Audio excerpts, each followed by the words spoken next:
Okay, okay, stream should be good here now. Okay, sorry for the little delay, guys. I had an audio problem, that I had to deal with, but audio is working right now. My friend helped me fix that. Let me just see that the, let me just see that the stream here is working all fine. Okay. Okay, stream seems to be working fine. Now, I'm sorry I haven't had a Red Dead video in some time. I haven't forgotten about the game at all. I'm just, I've just been, you know, pissed off with the last Outlaw Pass and hoping that the next update here is good, because if this next update isn't good, this next thing on Red Dead Online is going to be a disaster. Okay. Okay. Okay, here we go. Okay, we'll do a nice fun stream here, and have some fun on this. Help people out with a few things, and yeah, try to do a few things also. Oh, hello, Dark Master, what's up, man? Any news on the update for Red Dead Online? No, we don't got really any news. Let me start up a posse. Hey, TJ. And also, guys, I'm sorry that I wasn't able to stream on Friday. The whole reason that I wasn't able to stream on Friday on on Red Dead Online is because I had a bit of a disaster. Because as you guys know, if you've seen my Lost and Damned videos, I had a problem with the thermostat, and it got really hot in my room. I thought it was the thermostat because the thermostat was like glitching out in the last few days. Changed the thermostat, nothing changed, and so, you know, I ended up opening up the AC unit at the back of like my parents' house and seeing if I could fix it. And I thought that it was the capacitor that was broken with the AC unit because it was like so rusty and it was like over 10 years old. And so I bought a new capacitor, I changed it, I hooked it up, and the AC unit was working for like 30 minutes, and then it stopped, and I was like, oh great. And so I went outside and I was trying to fix it for like 2 hours, and it was like 90 degrees, and I just got so exhausted. And I couldn't fix it, and I got so pissed, and I was like, you know, I'm just gonna call a mechanic and just get it over with. And I ended up calling like an AC guy, and he ended up fixing it. It turned out it was like a wire problem going through the house, but he ended up fixing it, and the AC unit's working. But I was just so exhausted, and it was so hot, so that's like, you know, why I didn't stream Red Dead on Friday, because I was just really tired, and it was just really hot, and I didn't have any AC.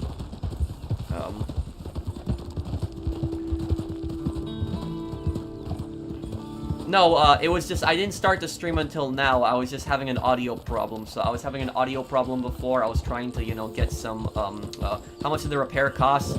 It was like $239. You know, it's, you know, kind of expensive, but I was also, you know, I was also thinking that it could be even much worse. Like, and the reason I tried to fix the AC unit myself is because I was watching like a bunch of videos on YouTube on like what could break AC units, and I was trying to see if I could try to actually figure it out and fix it on my own.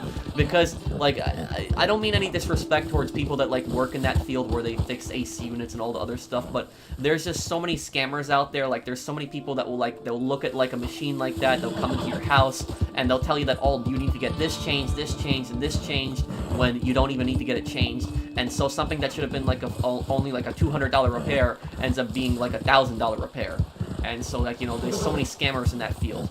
And that's exactly, like, you know, why I tried to fix the AC unit myself, because I didn't want my parents to have to go through that also. Thankfully, the guy seemed honest, though, and he talked about, like, you know, that there was a wiring problem, and, you know, he fixed it, and, you know, it cost like $239, you know, a little expensive, but, you know, it's not as bad as, like, you know, $1,000. So it's,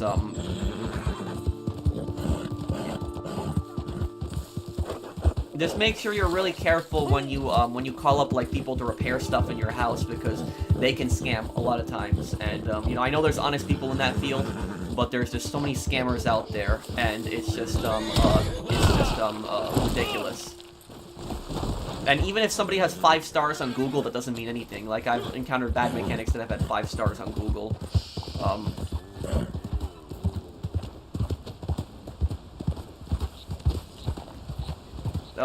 Thank you, Bruno, for subscribing.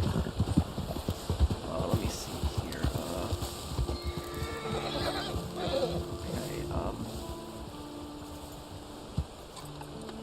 Okay, that's much better now. Okay, full screen on my computer now. Yo, Pro, it's been a while since playing on stream and on Red Dead Online. Oh, hello, James. Yeah, I mean, it's been a little bit of a while.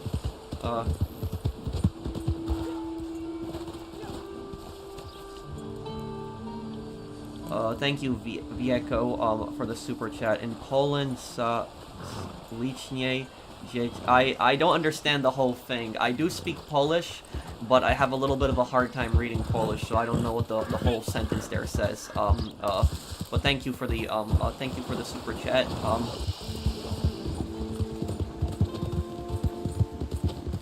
I live in Texas, and this looks like Texas. Well, I don't think this is Texas. I think Texas is New Hanover. Not New Hanover, I mean, West Elizabeth. West Elizabeth, I think, is Texas. Like, right where Blackwater is. Like this area right here, where Blackwater, I think this is Texas. Where McFarlane's Ranch is, I think that's... This right here, where Valentine is, I think that this is actually South Dakota. That's what I think this is. This is probably the Black Hills region. This could possibly be it. You know, kind of like rocky formations, a lot of trees. It could, and there's also a town in South Dakota called Valentine. So that's, you know, that could be it. So there's, I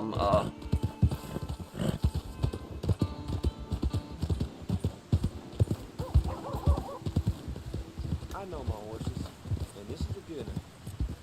Got it. What's my favorite mission in the story in Red Dead Redemption 2? I'd have to think. My favorite mission in the story in Red Dead Redemption 2.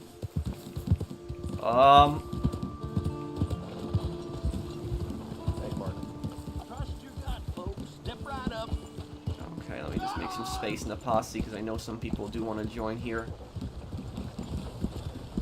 You know, my favorite mission in Red Dead Redemption 2 is probably a controversial one. My favorite mission is probably the Guarma mission, when you're at the tower and you're fighting all the soldiers just coming up to the tower, and then you have to blow up the battleship. That was probably my favorite one, because I just like the combat in that, where you're just fighting all the soldiers coming up the hill, and then you blow up the ship at the end.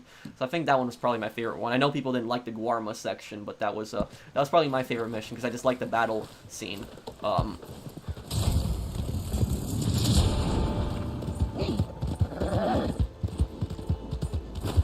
Is the current state you live in better than New York? Thank you, Hawaii's Mercenary, for the super chat. I'm in New York right now because I'm visiting my family for a month. So I'll be going back to the Midwest in like July 20th is when my flight is back. It's 6 o'clock in the morning, so I probably won't sleep. I'll probably just stay up and then sleep on the plane. But and thank you, Girl Scout, for the super chat. Now, the state that I moved to, is it better than New York? You know, it really depends on opinion, but in my opinion, yeah, I'd say so. It's just more cheaper, it's more affordable, taxes are lower, you know, you can go to the supermarket and buy way more groceries for less money than in New York. You know, there's not much traffic, you know, it's not like really clustered like New York, there's so many cars. The infrastructure is better in general too, so it's, you know, I think it is. That's, you know, somebody else might disagree with me, but I like it better than New York, so... I'll never live in the city ever again. I'll never come back to New York, though. It's just,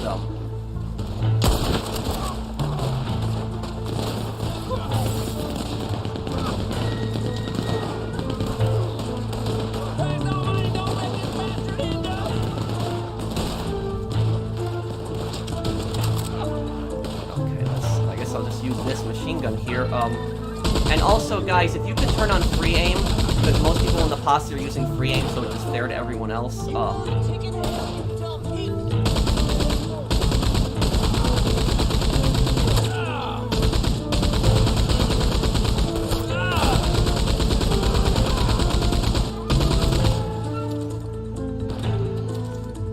I optimistic for the new Red Dead update?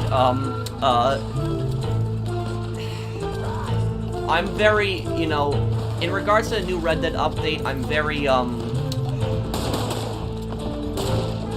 what's the word when you're looking forward to something, but you're also skeptical at the same time?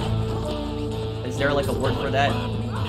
because I'm looking forward to the next update, but at the same time, I'm skeptical. So it's not that, you know, I'm excited in a way. I want more content, but I'm also skeptical because, and you can't really blame me for being skeptical because we've had 3 terrible updates in a row: Naturalist, you know, Bounty Hunter expansion, and Outlaw Pass 5, which was probably the worst update ever on this game.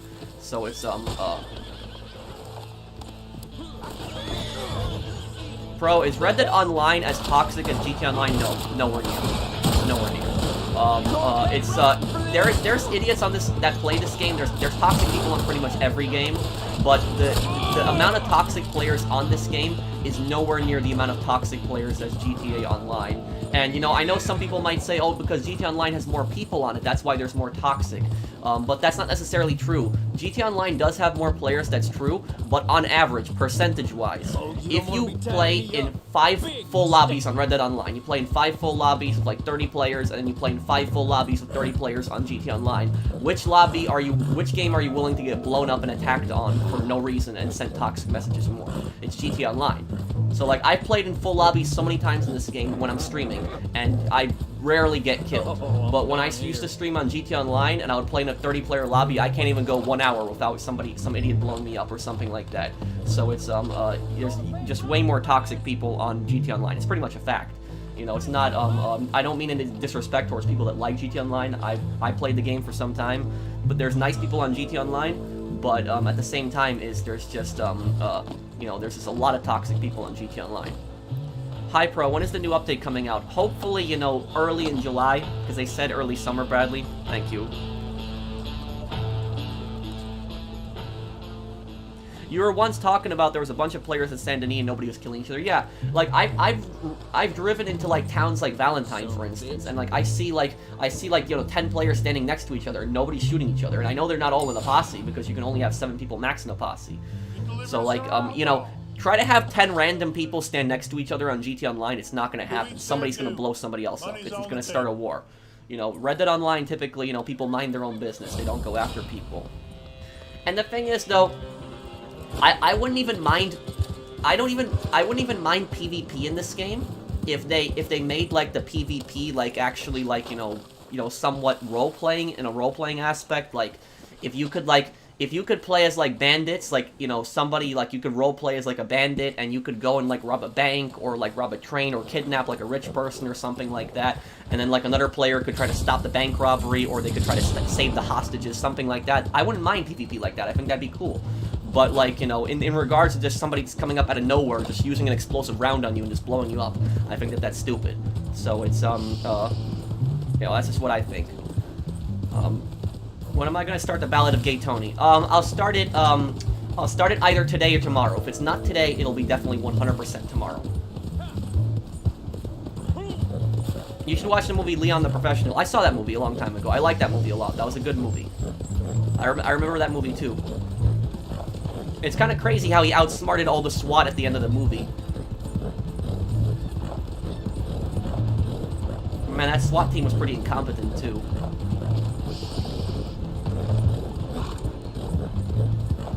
Are you gonna do the races and the gang wars on GTA The Lost and Damned? Yes, I'll do that, but probably in a 100% completion stream. Not like a video, probably a 100% completion stream. Lost and Damned is really easy to get 100% completion in. It doesn't require that much effort, so I could probably do like a stream on that. I mean, it's the least I can do for Johnny after like Rockstar screwed him over so bad.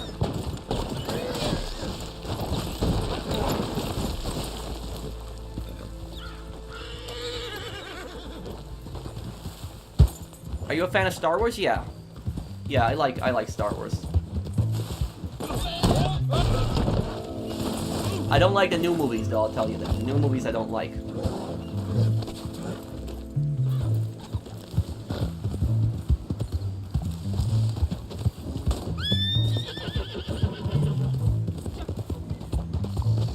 Do I have the infinite selling screen while selling moonshine? No, I haven't had that in some time, but if that ever happens, just join another friend's lobby. That's all you have to do, and you'll have it.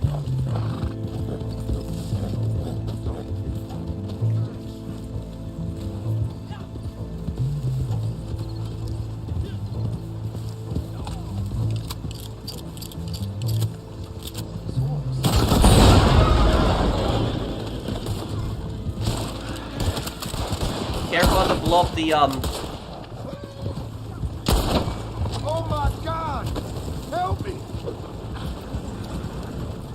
By the way, everyone that's in the posse, I use auto-aim on horseback. I don't use it on foot, so, like, the reason I have it on horseback is because on horseback, it's sometimes ridiculous to fire in free aim at enemies, so that's just why I keep it. But on foot, I always use free aim. Good Lord, save me! Christ's sake!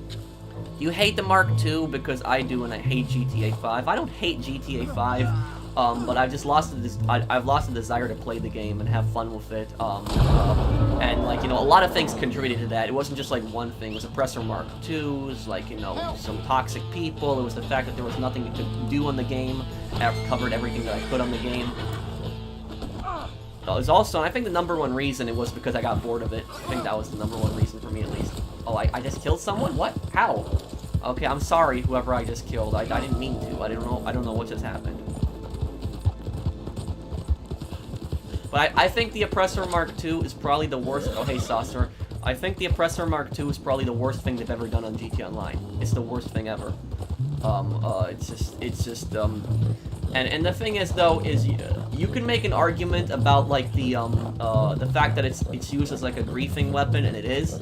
But the thing is, though, for me, the reason I hate the Oppressor Mark II the most, it's not even the fact that people use it in PvP. It's not even the fact that you get blown up with it. Sure, that's annoying, but that's the #2 reason why I hate it the most. You know what the #1 reason I hate the Oppressor Mark II is? It's because the Oppressor Mark II changed GTA Online completely. Like, think about it. When people use the Oppressor Mark IIs anymore, does anybody, you know, get a helicopter and fly across the map? Do people get planes and fly across the map? Sure, there are some, but do people do that as often as they used to? Do people get in cars and drive? Do they do that? Do people form motorcycle gangs and drive in formation anymore? No, they don't, because everybody just spawns the stupid Oppressor Mark II. So that's like, it took away the elements of GTA Online. It took away the what is it? Trying to think of the term. The what did it take? I'm trying to think of the term. What did it take away from GTA Online? The atmosphere. It kind of took away that. When you think about it. If I was you, I'd have put a bullet in him for sure. To each their due. And like, I was playing The Lost and Damned recently, and The Lost and Damned, it was just so cool when you're like riding in a biker formation. And like, they brought that back in GTA Online, but like, who does that anymore? Who rides in biker formation? The only people that I can think of that ride in biker formation are like crews that roleplay bikers. That's it. Like, there's no one else that I can think of that rides in biker formation, because why would you ride in biker formation when all somebody would need to do is they spawn an Oppressor Mark II, just fly across the map and get there? Why would you want to drive as bikers to the destination? And also, even if like a gang is like driving in biker formation, the second they come across one Oppressor Mark II, everybody's dead. Doesn't matter. Everybody's dead. How are bikers that are on choppers meant to fight back against something like that? That is just what's so stupid. And what disgusts me the most is that people defend it. People say, oh, you know, it's more fun and everything like that. No, it's not. I didn't have fun. Sure, it's my opinion. I'm not going to try to shove my opinion down somebody's throat, but I don't see how it's more fun. If anything, the Oppressor Mark II made me want to stop playing GTA Online. It didn't make the game more fun for me. Took away the meaning of GTA. Yeah, you got it right there, Rick. Great comment. Got it right there. The stupid orbital cannon. Yeah, the orbital cannon was a problem as well. I think the Oppressor Mark II was that major issue. You know what I can't believe? GTA Online takes place in the same universe as GTA 4. GTA 4 is like one of the most serious, darkest like stories ever. Like, it's such a dark story. And yet that takes place in the same universe as GTA 5 with flying motorcycles like 5 years later. Like, what is going on here? So, what shall we create?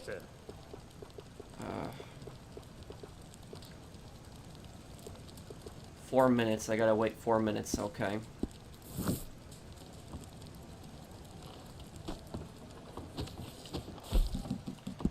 Let's see. Moonshine. What do we got? Drank one strong moonshine.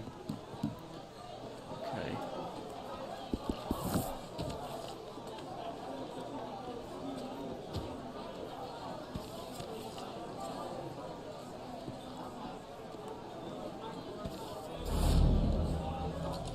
But, you know, the thing is, though, I'll tell you that I think that there's a way to actually fix the Oppressor Mark II, that you could still keep it in the game, and you could still keep most people happy, and that is it's a solution that I proposed some time ago. But the thing about it is, a lot of the people are that defend the Oppressor Mark II are hypocrites, because goddamn thugs and there's people out there that defend the Oppressor Mark II, and they say, oh, I don't use the Oppressor Mark II to grief, I only use it for grinding, it's helpful for grinding. That's, you know, what they'll say, but they don't really believe that. You know how I know they don't really believe that? Because I'll say this. My solution to the Oppressor Mark II is simple.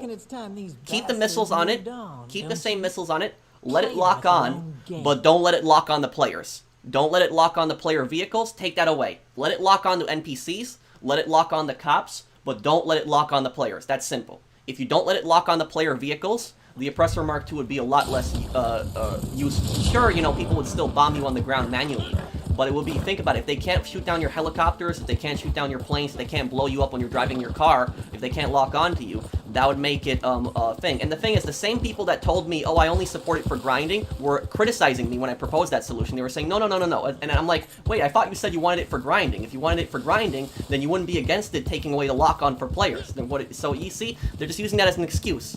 They want to be able to still kill players with it and use it to lock on the players. That's why. So, you know, it's like, you know, that's what I think. I think that would be, you know, a good solution. Personally, you know, if I had my way, I would delete the Orbital Cannon. I would delete the Oppressor Mark I, the Deluxe, or the Oppressor Mark II, but that's not going to happen. So, you know, that's just an unrealistic thing. I think, you know, if anything, if they want to keep the majority of people happy, just, you know, don't let it lock on the players. That's it. Take away the lock-on from players. Let it still lock on to NPCs and cops. That way people can still use it in missions and stuff. But, you know, that's it. I don't know who this guy is right here, but it's whatever.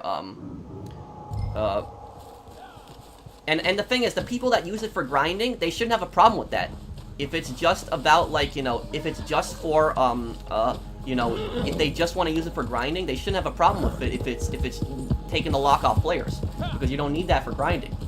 So I don't know why somebody would, you know, get all pissed about that. So, you know, that's why I didn't believe a lot of those people when they said I wanted just for grinding. Because why would they get all pissed off when I proposed that solution? Because it shouldn't affect your grinding at all.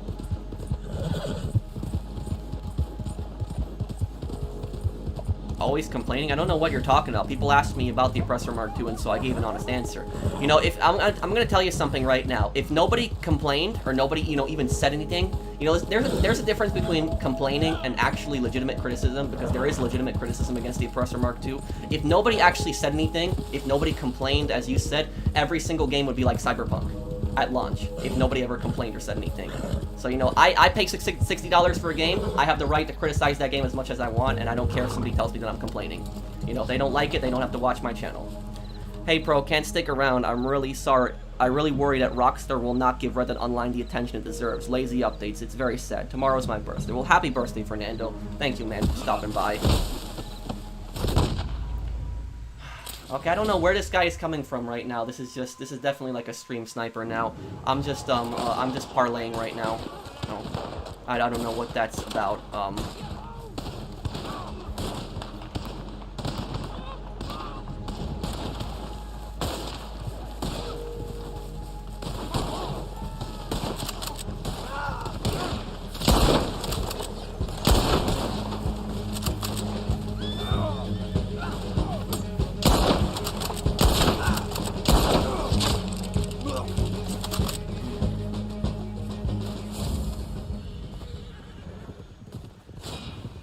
There we go, that's completed, and so I'm gonna, Saucer, he killed you now too?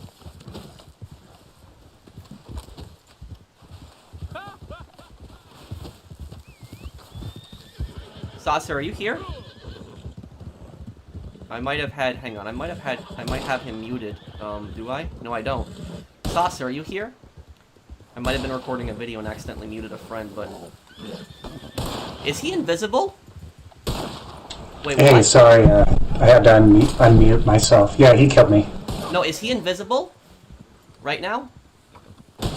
I see a red dot off in the distance. I'm assuming that's him. I see a gunshot, but hang on. I'm gonna go look for him. Have you ever played Tomb Raider?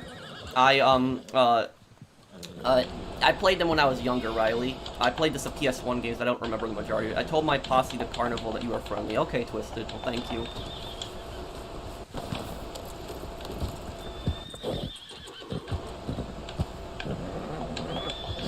Why is my horse not moving right now?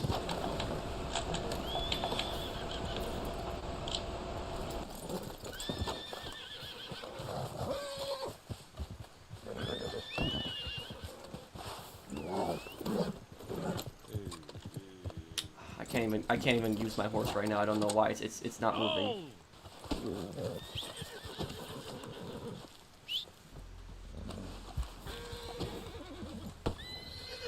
Did I quit grinding GTA? At least for now I did.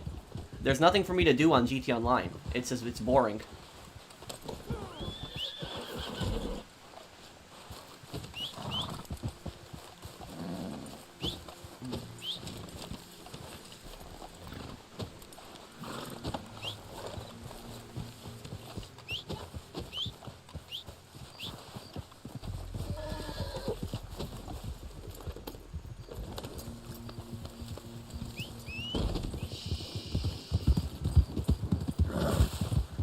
Let me go back to the moonshine business.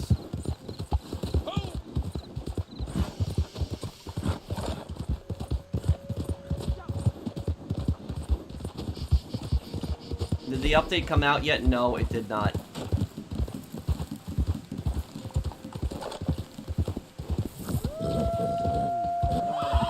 Don't slow down, horses. Keep going.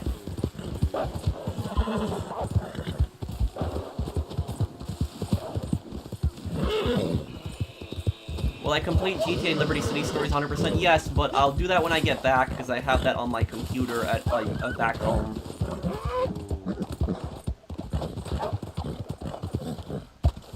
If the update is a fail, what's the future of Red Dead Online? I think it's bad. If the update is a failure, I don't think Red Dead Online can make a comeback at that point. This next update needs to be good. And it's, you know, and the thing is, the fact that this update has been barely teased, like barely. Like, all we got is like a single paragraph. Then I think that, you know, I have a very bad feeling. Very, very bad feeling. Because if this update was something big, you know, you'd think Rockstar would be teasing this more. But I got a bad feeling about this.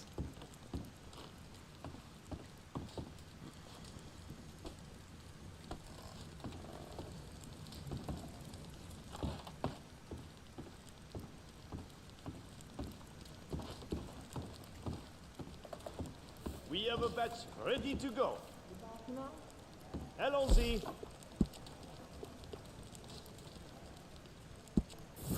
Now, we have a batch ready for shipment, okay? I can trust you, I know. You are not like the rest, menteur, tricheur. But when I give a batch to you, I know you will guard it with your life. You will not let a little thing like a barrage of bullets get in your way, huh? When I tell you these are valuable customers... You should check out Real Kevin's GTA speedruns. Thank you, Riley. I actually saw one of them where he did the Vice City parody. I saw that one. That one was kind of funny. But I'm familiar with his channel. I gave him a shout out in one of my San Andreas videos. So I know him. He's a good guy.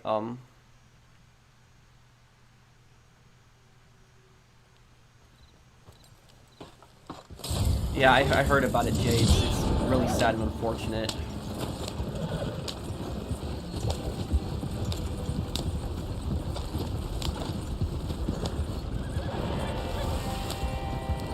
Blackwater Saloon, that's not too far. I'm just gonna keep going, guys. I'm not gonna stop.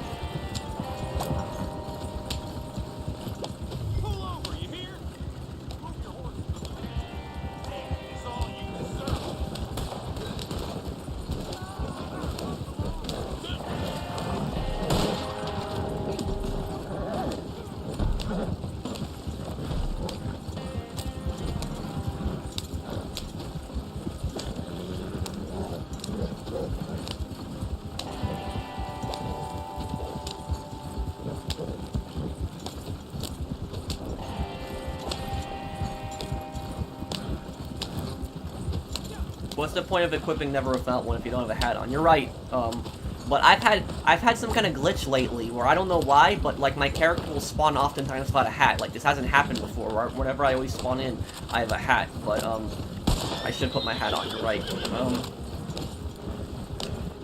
How should YouTube fix the whole copyright thing with UMG? Simple. If UMG is claiming like a few seconds of a song in like a video, they should only get a percentage based on how much that that song covers in the video. So basically, how that could work is if the song is only like 1% of the video, they should only get 1% of the revenue from that video. But the fact that they can claim 100% revenue from the video, so the song could be like less than 10 seconds in a video, and the video could be 1 hour long, and the fact that they can claim that entire video and claim all the revenue in that video is disgusting. They should only be allowed to claim what's in the, what they're apparently claiming. And most of the time what they're claiming is nonsense. So it's not even a real claim most of the time, it's something stupid.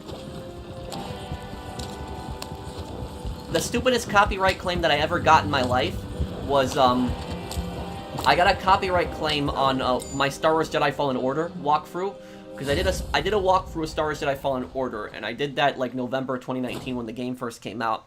And so what ended up happening was, it was an 11-hour video that I posted, and that 11-hour video was the entire game from start to finish of me just playing it. And there wasn't, there's a lake fishing challenge? Maybe we'll do that in a moment here. I haven't done that in some time. Would you guys be okay with doing the lake fishing challenge?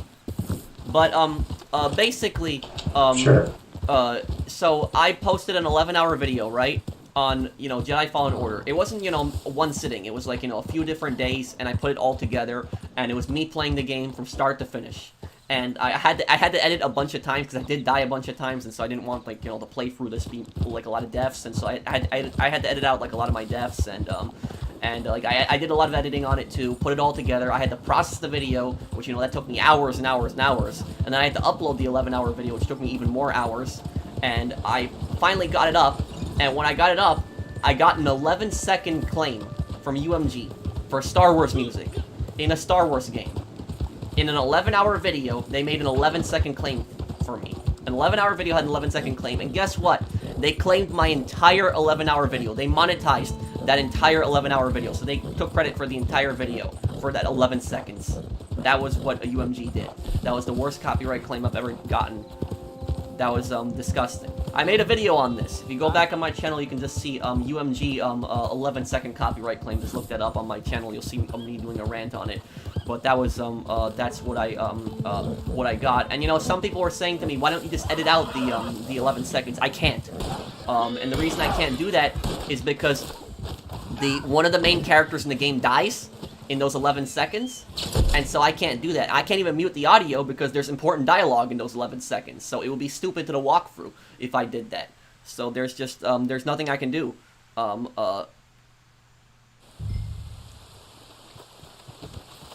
let's see, lake fishing challenge, Flatiron Lake, okay, let's see here. Okay.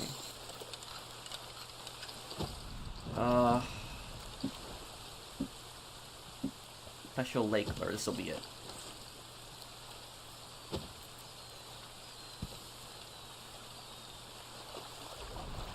Well, copyright has existed, you know, for, you know, a very long time. You know, it's existed for, you know, over 100 years. There was even copyright before, you know, even movies came out. You know, authors would copyright other authors for, like, stuff in books. So it's, it has existed for some time.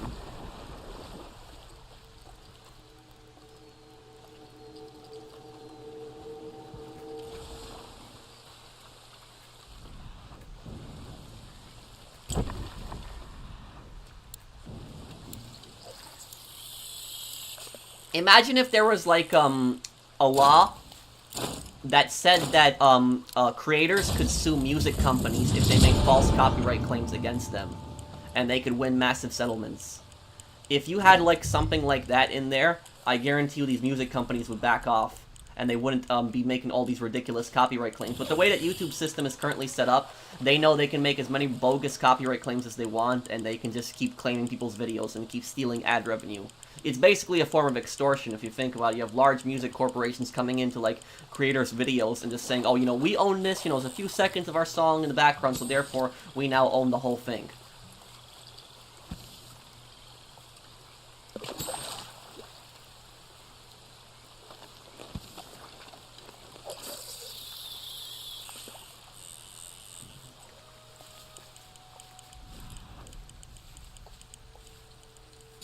Let's see if I can get this one here now.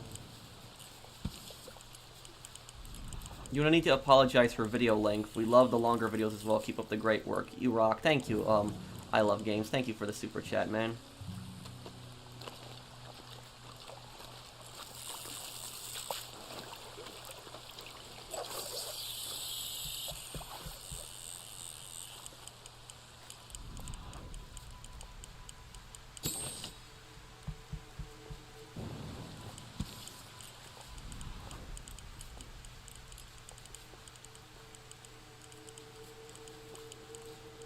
I'm not able to catch any of this. I'm gonna play Destroy All Humans 2. I'll do it sometime this year. There's the remake coming out. Destroy All Humans 2, the remake is coming out. They did tease that.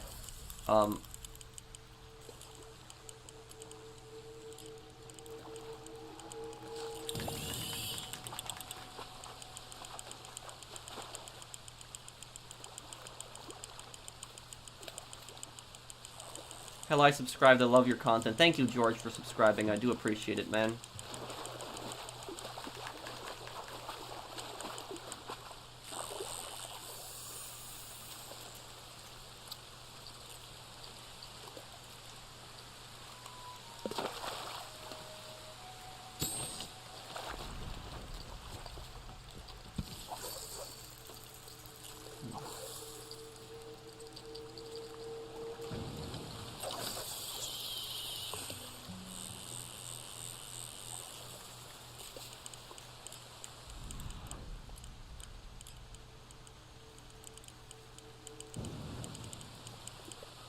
See if we can get this here. This might be a bad spot to fish over here now. Yeah, it looks like a bad spot.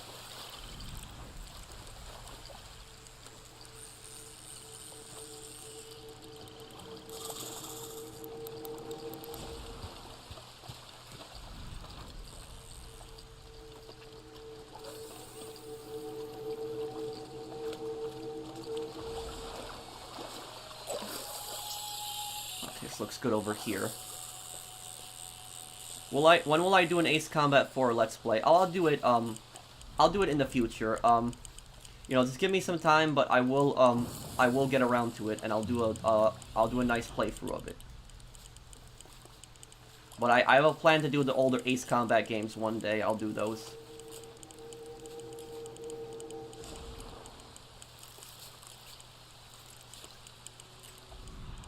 Yeah, I might do Judgment one day. I do look forward to that game because it looks like fun. Oh, come on, why am I not hooking anything up here? You gotta be kidding me. Like, it should, something should be, come on, like, they're circling around my rod, they should... I did Max Payne 3, I did a playthrough of that a year ago. Just look up playlist on my channel to see Max Payne 3.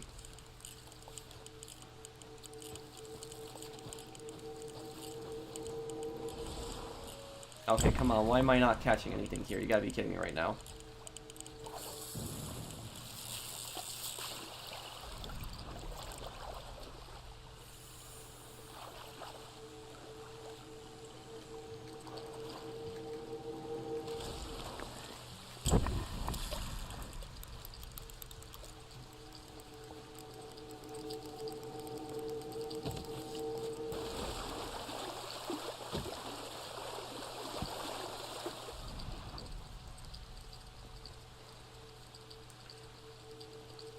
I mean, I wouldn't mind seeing an 80s setting.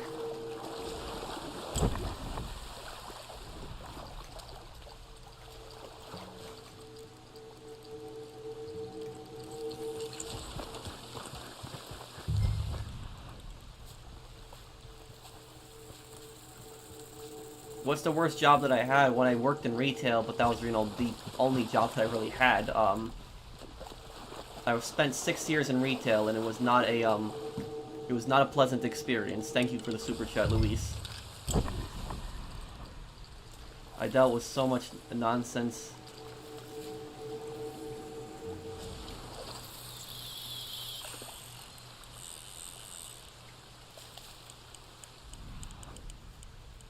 I'm just so sick of the rude customers constantly, and I just didn't. Eventually, I quit. In September of 2019 was my last month that I was working, and I was done at that point.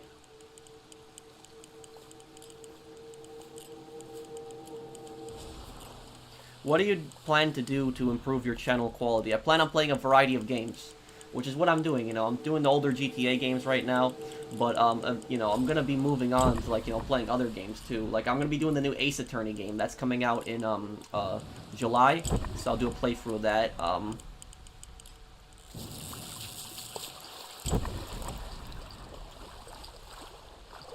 Man, I'm having some bad luck. I'm normally really good at fishing, but I'm just having some bad luck right now.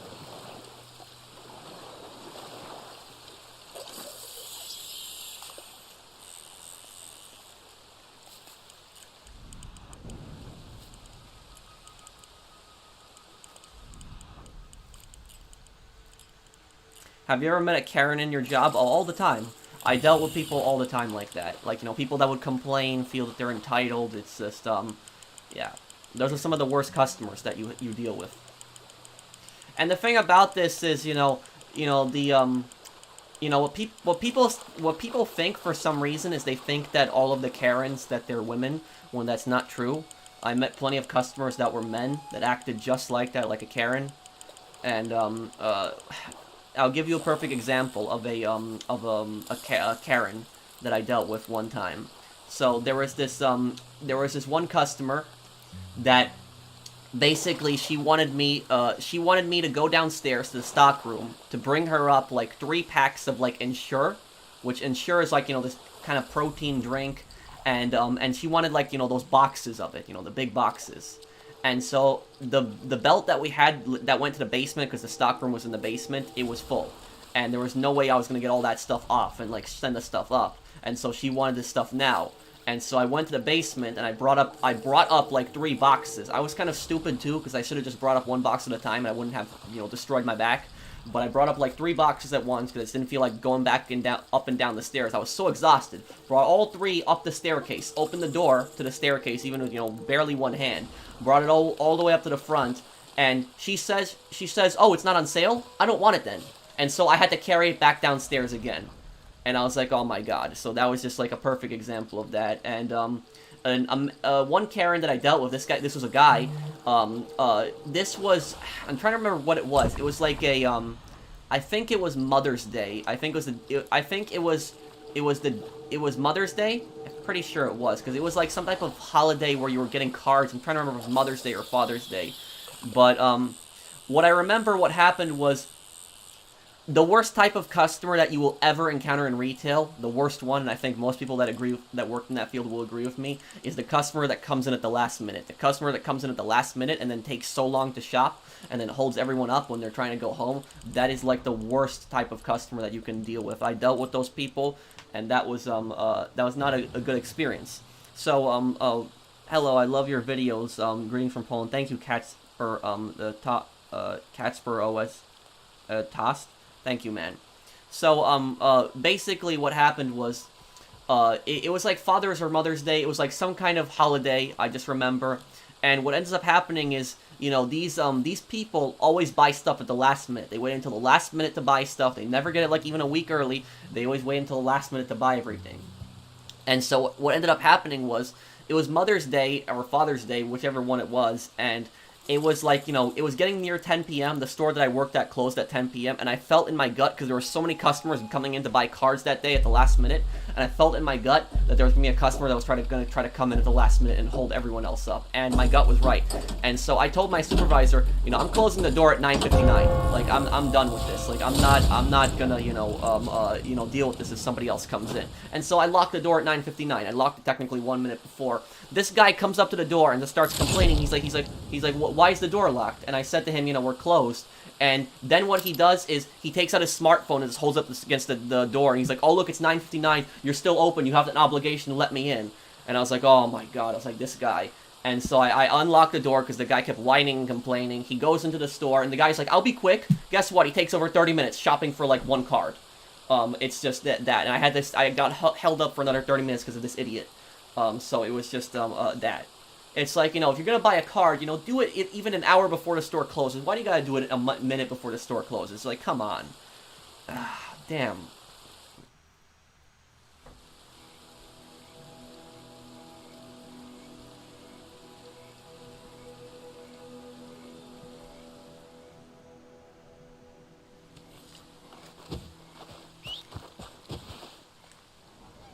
Oh, I'm on the island now?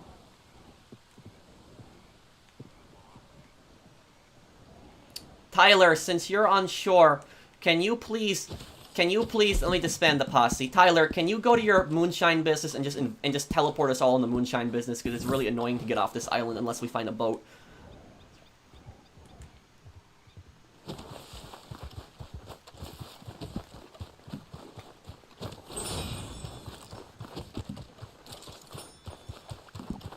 Guess I might as well get this, daily done here.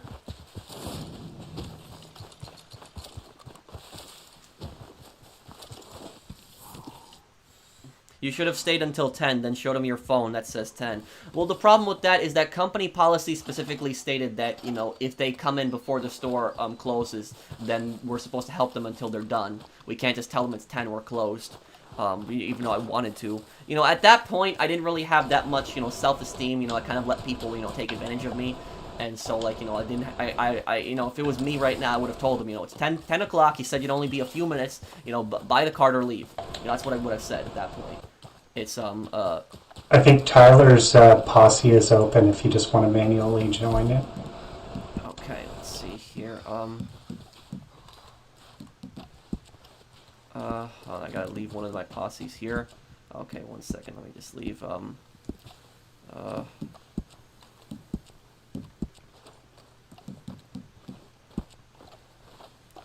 okay, wait, the posse cannot support another persistent member. Okay, it's fine. I don't even need to join the posse. Tyler, if you could just send everyone a posse, not even a posse, but a manual invite to the moonshine business and get us off this island. What's up, Pro? Been a fan for so long. Keep up the good work. Red Dead Redemption 2 is my favorite game on console. Nothing comes close. Rockstar is untouchable. Well, I agree with you. I think it was definitely the best game in 2018. But like when it comes to the online, Rockstar is really lacking, man. It's thank you for the super chat, Easy. But like I've been getting pissed at Rockstar for how much they neglect the online in this game. Okay. Well, you don't even need to invite me to the posse. If you could just send an invite to the moonshine business, please. What's the worst GTA game and why? There really isn't a worst GTA game. All of them are good in their own ways.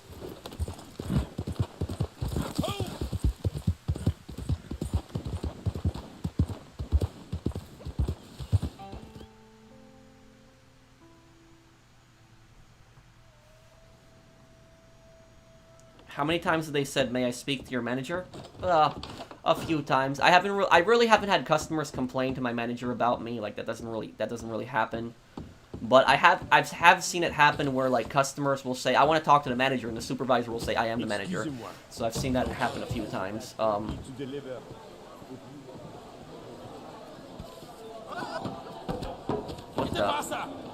is that NPC doing? Okay.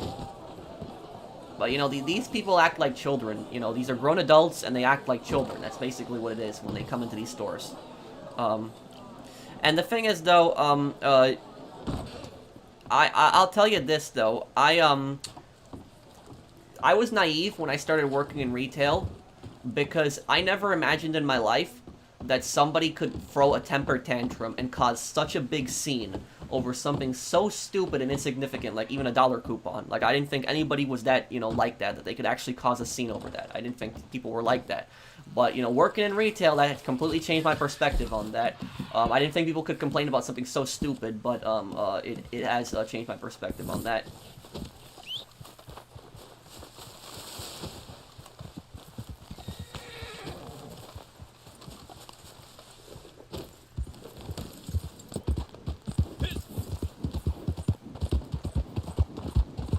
You know what was I'll tell you something I remember. I remember a story once that was kind of funny. So there was basically like this I was and the most rudest thing is literally when you're in the middle of helping a customer. What is going on right here? Except rescue. Hey, you know that old... You might want to start up your posse again. Yeah, I'll start up the posse, but Could be trouble, but I was of you course look talking like about you single might player. take to Online that still sort of fun, but thing. lacking so much. GTA Online, however, is So you gonna amazing. take I a have like look or 1,000 not? hours. Well, thank you for the super chat again. I mean, the GTA Online, I think it used to be fun for the most part, but like, you know, the Oppressor Mark II, you know, eventually, and I think that did a lot of bad things to the You're game. saying Just yes? my opinion. Well, good for you. You're a better person than me. But I'll tell you guys a pretty funny story about like about retail. I don't think I've ever told this story before. I'm pretty sure I haven't. This customer was like complaining to me when I was in the middle of helping a customer. So I was in the middle of helping a customer. I was like, you know, I was on the cashier at the time, a few years ago, and I'm helping this customer. This other customer comes on over and just starts complaining. And that's like one of the rudest things that they can do when they start, like, they demand your help when you're in the middle of helping somebody. That's such a rude thing to do. Like, you know, wait, be patient until that person finishes, and then they can help you. But this guy was started complaining, and the reason he was complaining was because he came in at Saturday, and it was Saturday, and it was like 7 or 8 p.m. And on Saturday and Sundays, the store that I worked at, the pharmacy, they would close usually around 6. That was just, you know, their thing. You know, 6 p.m. they would close. And the store had like a big sign outside that said pharmacy closed at 6 p.m. But every single Saturday, like that I worked, because I worked pretty much every Saturday, there'd be some stupid customer that would come in and say, why is pharmacy closed? And then they would start just complaining over that when there's like a big sign outside. It's like, how do you not know and see this big sign? So this guy was like just, you know, complaining about the pharmacy being closed. He's like, why is the pharmacy closed? And I kept telling him, hold on, sir, I'm helping this, and he just being rude and nasty about it. And I started telling him, I'm like, there's a sign outside, sir, like that says that. And he's like, where, what? And I'm like, hold on, let me finish helping the customer. And he just kept being interrupting and being rude. And the customer that I was helping, she actually turned around, got mad, and said to that guy complaining, why don't you go outside and read the goddamn sign yourself? That's what she said to him. That was so funny. Like, I had to hold myself in to stop myself from laughing. But the guy's face turned red, and he stormed out. Like, I thought that was just funny. That was just, that was just it. You know, usually you don't see that happening, you know, where a customer will stand up for, like, an employee, but that did happen. And I thought that was kind of funny, what she said to the guy. That was just, a bit funny. Oh, and thank you, George Jella62 for the super chat. I do appreciate it. Thank you, man.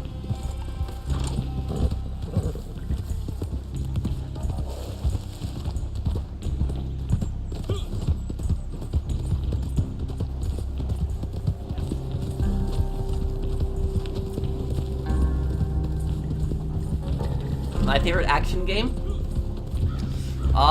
In just terms of action, just like, you know, you mean just like crazy action? Probably Just Cause 3. Probably, yeah, I think Just Cause 3 is probably my favorite game in terms of action.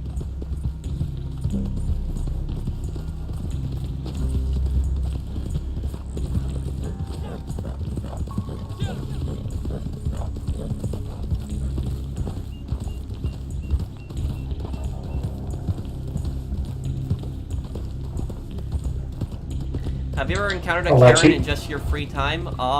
Trying to think. No, I don't think so. I can't remember the last time.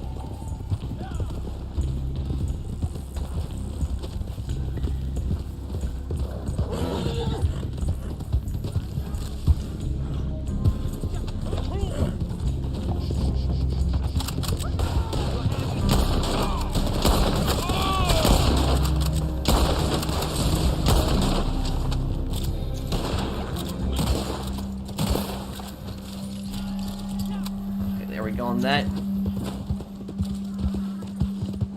You know, I had this guy one time that, like, I had a customer once that told me that, that the way that they do things in Texas and the way that they do things in New York is very different, because New York, that's where I grew up. And so this was like a customer that was in my store, and you know, just shopping, and he just happened to ask me why I'm constantly running around, and like I told him that like I have a few things to do, and he said that like in Texas this doesn't happen. I don't know, whether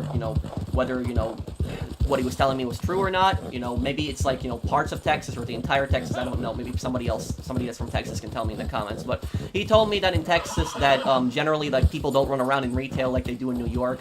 And he said that when they finish their work, they'll just be sitting at the registers. And so they won't have anything else to do for the rest of the day.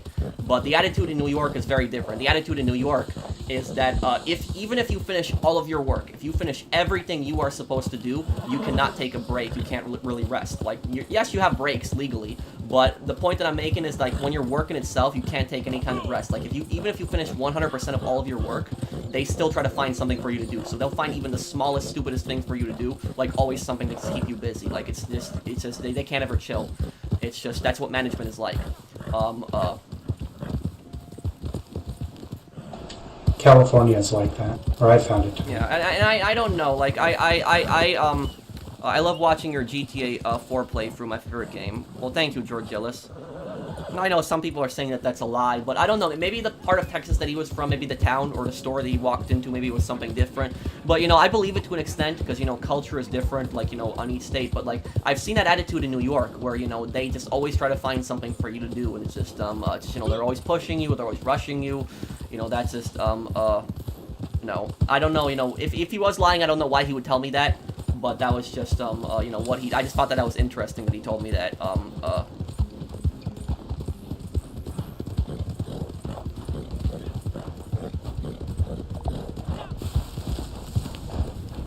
I know that in, what I've always been fascinated by is that it's always by something even so small, is that in European countries, typically in retail, when you go into European countries, the cashiers are sitting.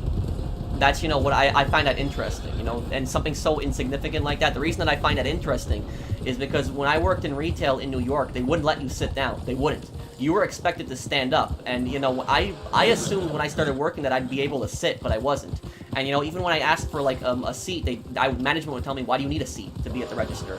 Like, that was just it. And it's almost like they associated sitting down at the register like as some form of laziness. Like that's the way that they saw it. That if you were at the register sitting, that you weren't busy or that you were somehow lazy. That's just the way that you can't. In America, in a lot of states, I mean, there's different companies, so like I can't say that every company is the same, but the vast majority of stores that you go into in America, you'll see the cashiers are not sitting down. They're standing up. And I'll tell you something, that's not good for health. That's not good for your health because like imagine like, you're in these cashiers, oftentimes, they get paid like, minimum wage. It's like, it's not great. And at the same time is, they're expected to stand at the register for, 8 hours. So, a 9-hour shift, that's a 30-minute break. Standing at the register for 8 hours, that is not good. Your legs are going to hurt really badly when that happens. So it's not good. That tends to happen. And I'll tell you, when I started working in retail, my legs were killing me. Like, I thought my legs were going to collapse when I started dealing with that. But what ended up happening was, over time, my legs kind of got used to it, and so it didn't bother me as much. But it's still bad, it's still bad for your health. Like, nobody should be, and I don't know what happened there earlier, but, like, nobody should be standing up that long. Like, that shouldn't happen. When there's people that, like, have a condition, they're allowed to sit down, but, like, generally, retail workers are not allowed to sit. My supervisor, she'd let me sit whenever I was, like, whenever I wasn't busy, but I'd have to sit outside a camera so that they wouldn't see me, because, like, I finished all my work, so there was nothing else for me to do. So what, am I just gonna stand there and just hurt my legs even more? It's like, no, I'm gonna sit down. So it's, how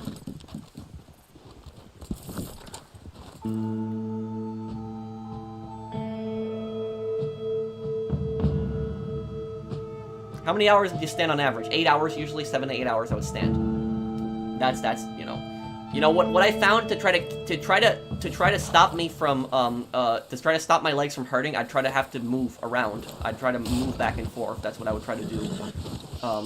I went up to Coulter, by the way, guys. I want to see if I can do a Flacco mission or something up here.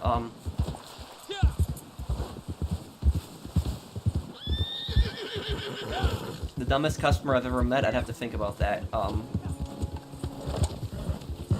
Will you play any Just Causes? I played Just Cause 4 on the channel. I could do a play for the other Just Cause games one day.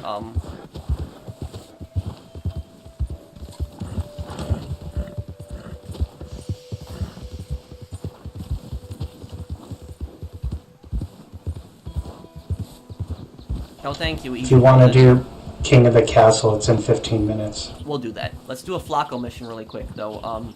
I always have low expectations for any video game that I never get disappointed. Just look at Cyberpunk, and people said CD Projekt Red were better than Rockstar. Most developers just care about the money.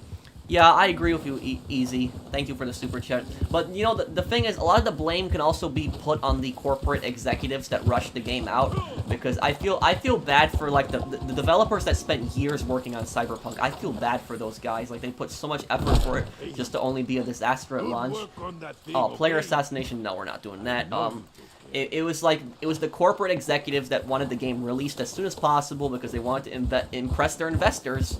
And you also had a contribution. You had a lot of the fans that just kept complaining about delays, and so eventually they gave into that pressure, and it turned out to be a disaster.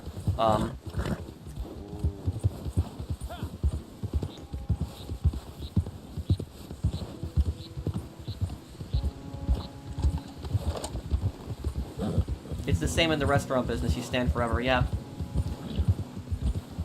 Yeah, like, I never understood that, like, why do people see that as lazy if somebody's sitting, like, at the register? Like, if they're ringing you up, you know, they're doing their job, they're ringing up customers. What's the difference if they're standing up or sitting down, and what does that matter? I don't understand, the logic or the reasoning in that. But that's what I've always found interesting, that in European countries, that they actually sit at the register, they don't stand.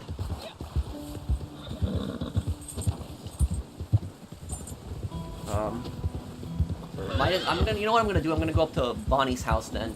Get a mission up there then.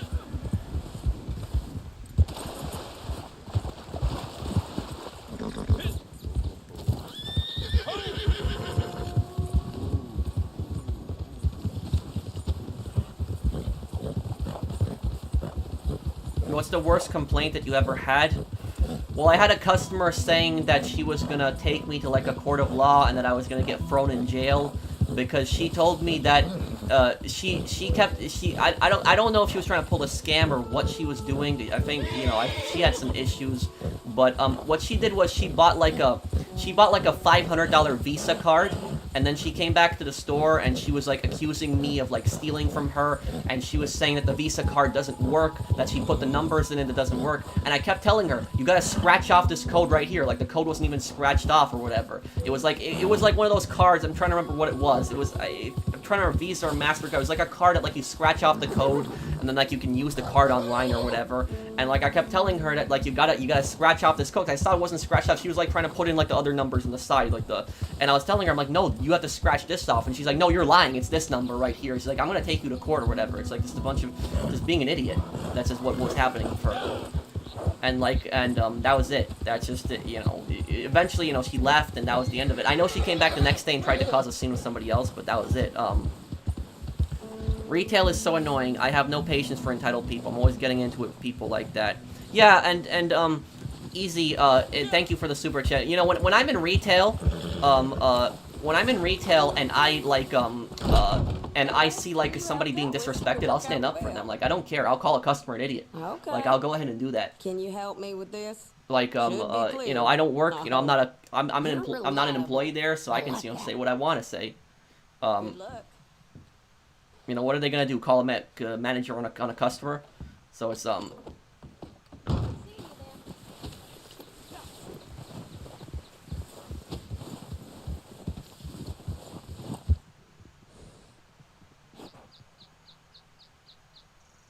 Oh, well, I'm sorry, Eric. You have to deal with that, Craigie. Well, it's not not every place is gonna let you sit, but like generally, I've seen that in Europe, people do get to sit.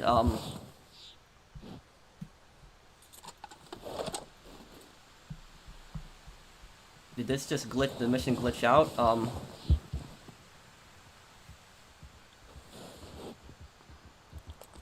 How do you deal with such negativity from customers? You know, I'd try to ignore it, But like the last month that I was working there, like it was my last month, I didn't care.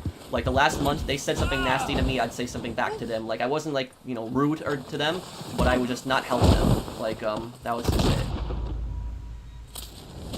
Okay.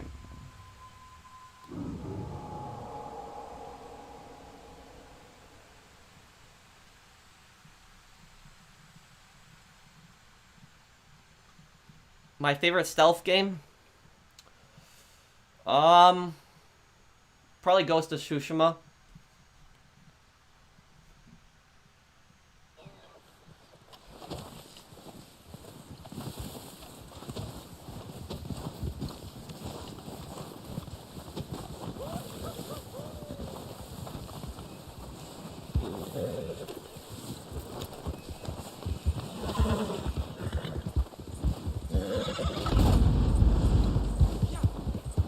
How long is that King of the Hill and Saucer? It's 9 minutes. 9 minutes. I'm probably gonna go find a new lobby because this mission is glitched and probably that I won't get the notification. Okay? If you join someone on your players list who isn't in the lobby, it'll drag us. Oh, it will. Okay. Hey, can one of you guys go to like a different lobby and just send me an invite? Like, oh, Burb is here. Burb, can you do me a favor? Could you go to another lobby and just invite, and I'll just bring the whole posse there too then?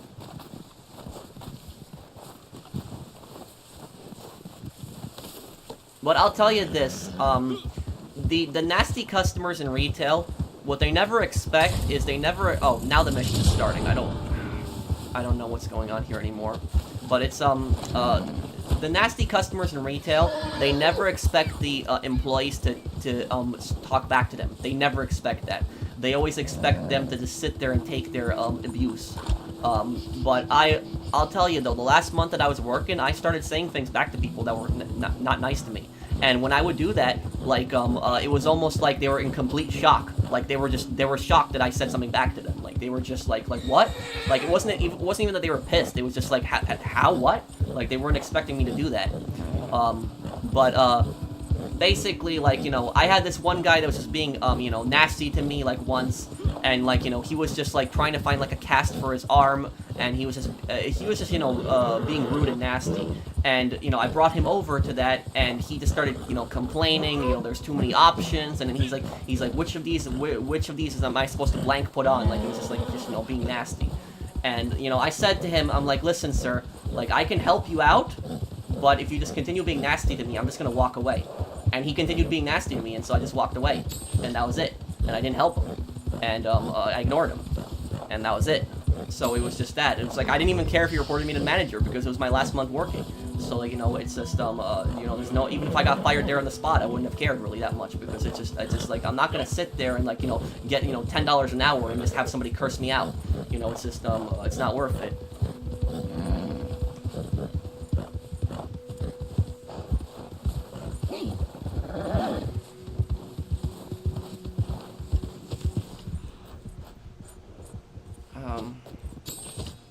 Let's finish this mission as soon as we can, guys.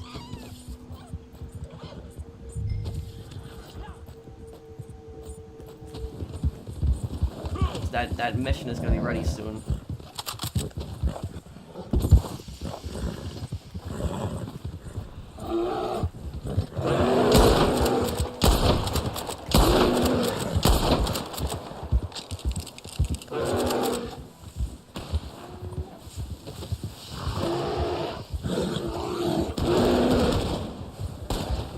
Okay, there we go.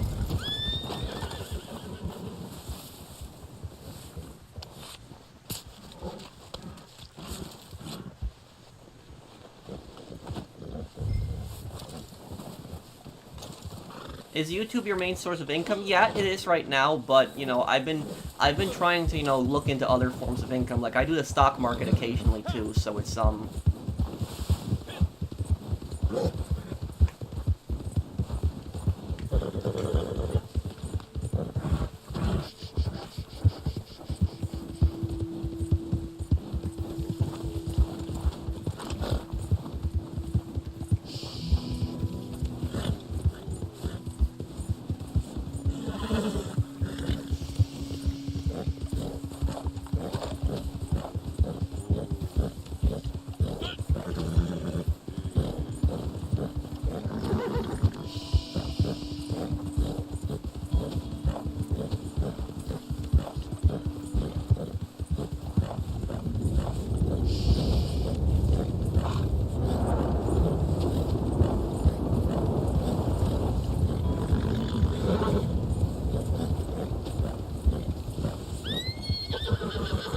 Oh, thank you, Easy Does.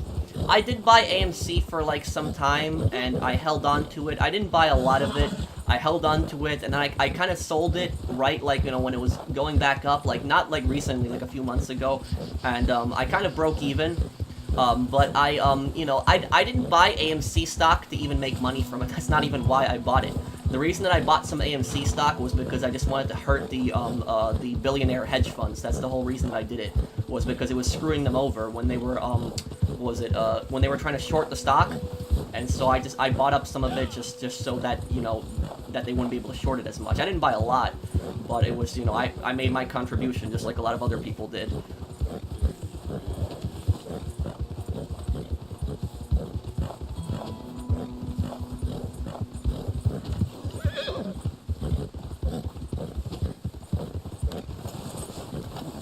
Can you do more Vice City and GTA San Andreas lore videos? Yeah, I'll do a Vice City, like, lore video on, like, how Sonny betrayed Tommy. So I'll definitely do more stuff like that. And I'll have some lore videos coming out on GTA 4. On San Andreas, I don't know if there's really any more lore for me to cover. I covered most of it. Thank you there, Jill. And thank you, Anomalous. How much was it? 10? No, 11 men. That's how you get to be called the Harwood Butcher, haha. Yep, that's from Vice City.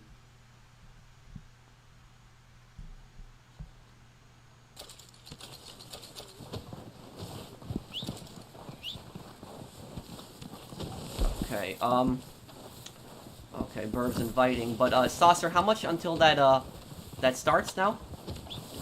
3 minutes. Okay, so can I join Burb's session then? Oh yeah, that should work fine. Okay.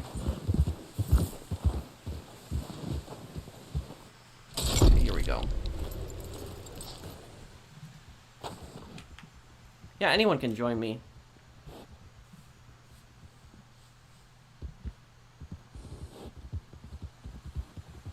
Pro, your thoughts on the quality of furniture these days? That is actually a legitimate question, even though it sounds kind of weird. Furniture these days is not made the same way that it was back in the day. Now, there is, like, you know, there's a lot of kids today that aren't going to understand that. But, like, when I was a kid growing up, the 1990s furniture was very different than the, than furniture today. Like, there's, like, you know, I have, like, we have, like, a couch in, like, the basement that is literally from the early 1990s, and that couch looks like it just, you bought it at the store yesterday still. It's perfect, there's no problems with it whatsoever, but like furniture these days, you'll buy it, it'll fall apart in a few years. Like the 90s furniture, that stuff lasts for decades, so it's much more different. The same for cars. A lot of cars today break down too.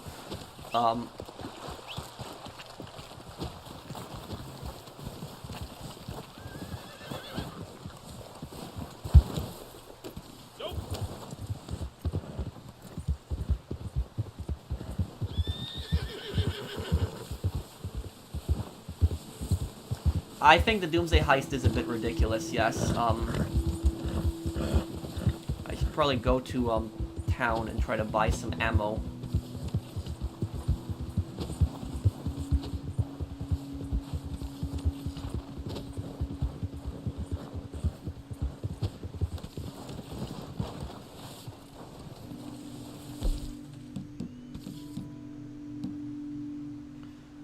I'll go to Ansburg. I know there's a gun store right there.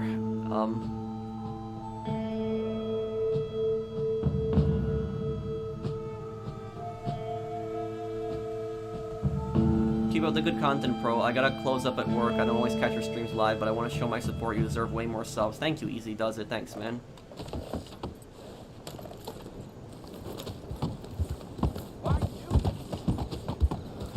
Make sure you guys stock up on some ammo because, yeah. Well, hello. It's been a little while, hasn't it? What were you looking for today?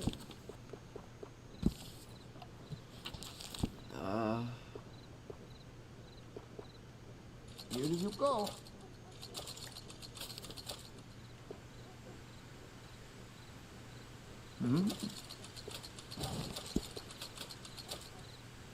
Okay, there, I see it.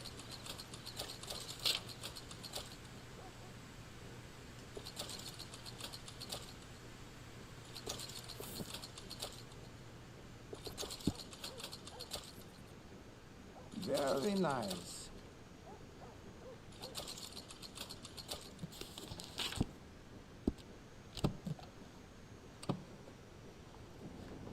My day's going good. Are you guys ready for that, for the, king of the castle? Hey, watch Let's it. do it. Okay. Just gonna clean this gun really quick here.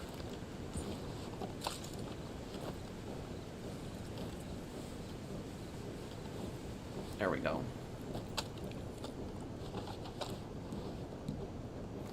Okay, let's do it then. Any reason you got your gun drawn? Oh no! My favorite character in GTA 4, Nico.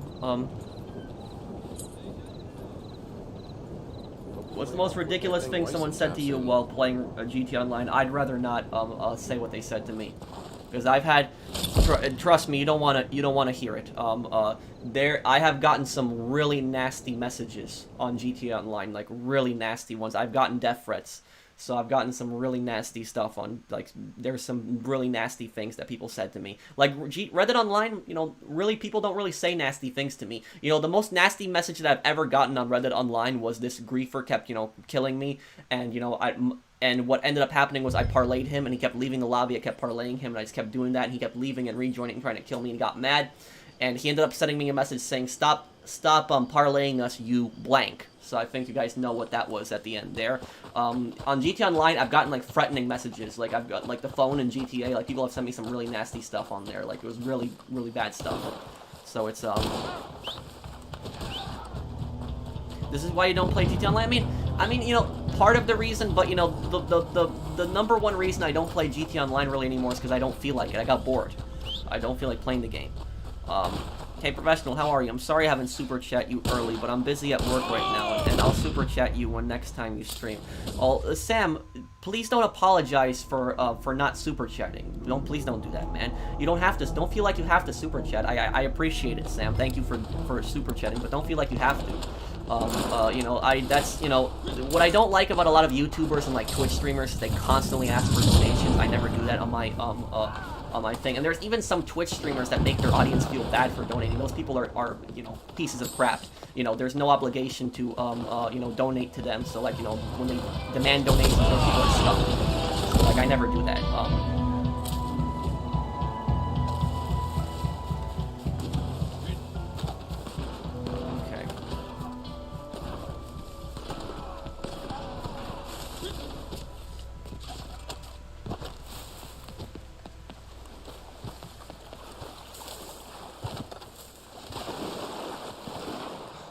This is a weird spot to take cover.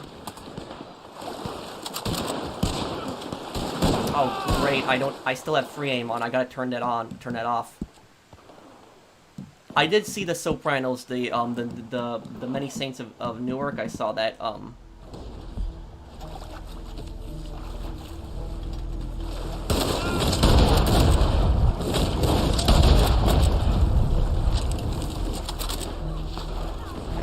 there we go.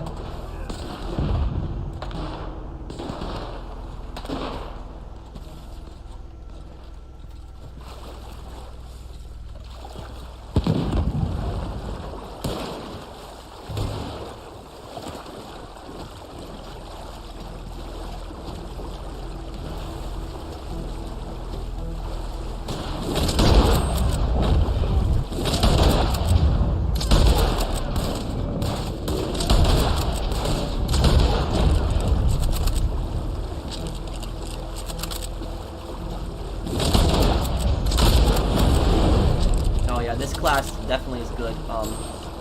2 shots with the bolt-action rifle.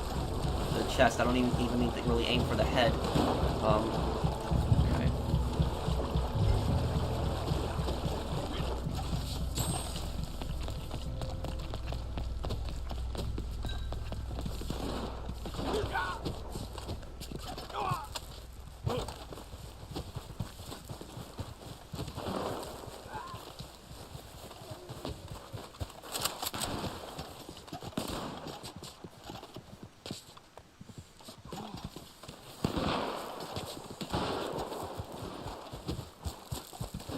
This is gonna be one of the new mansions you can own one day.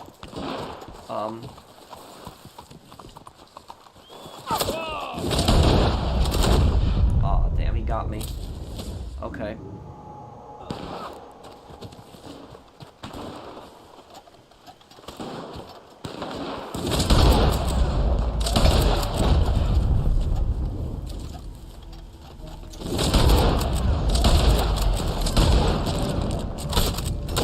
Damn, that guy took, what, 3 shots from that? That guy must have been running like a tonic or a tank card.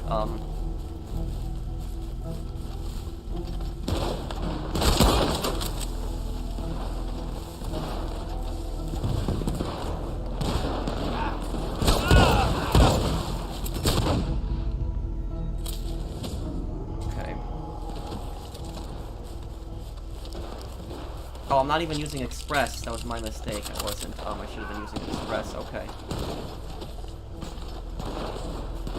Now I'll do a lot more damage.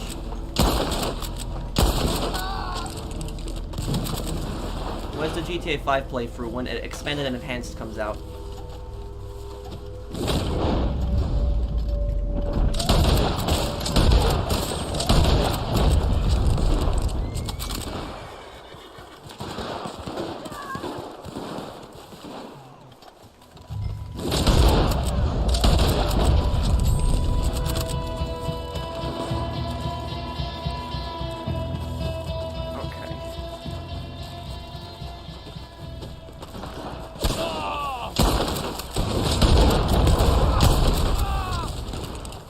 That guy's not happy. Is that the same guy that kept killing me?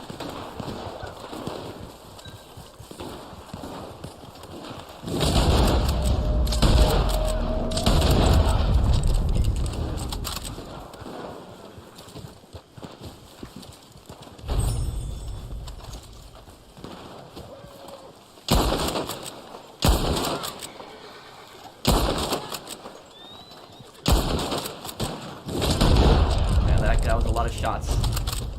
Okay.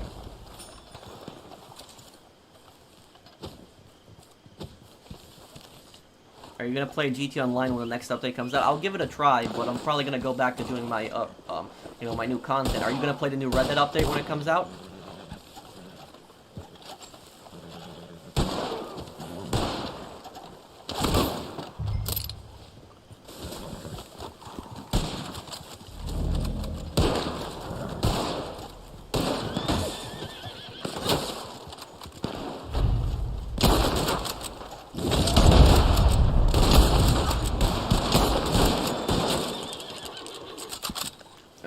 Probably restore my Deadeye here.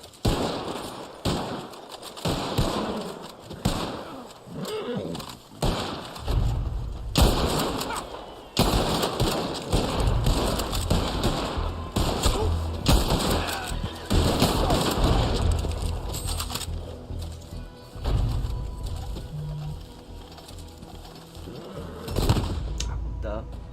It's probably a headshot there. What would it take for Rockstar to make you go back to GT Online without getting bored?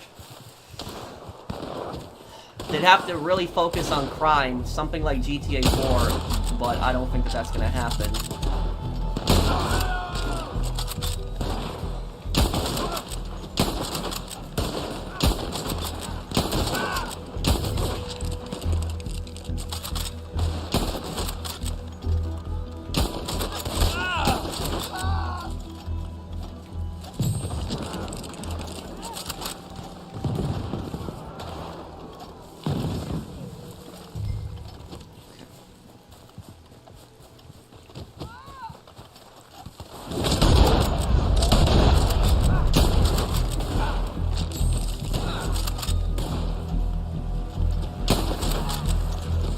There we go.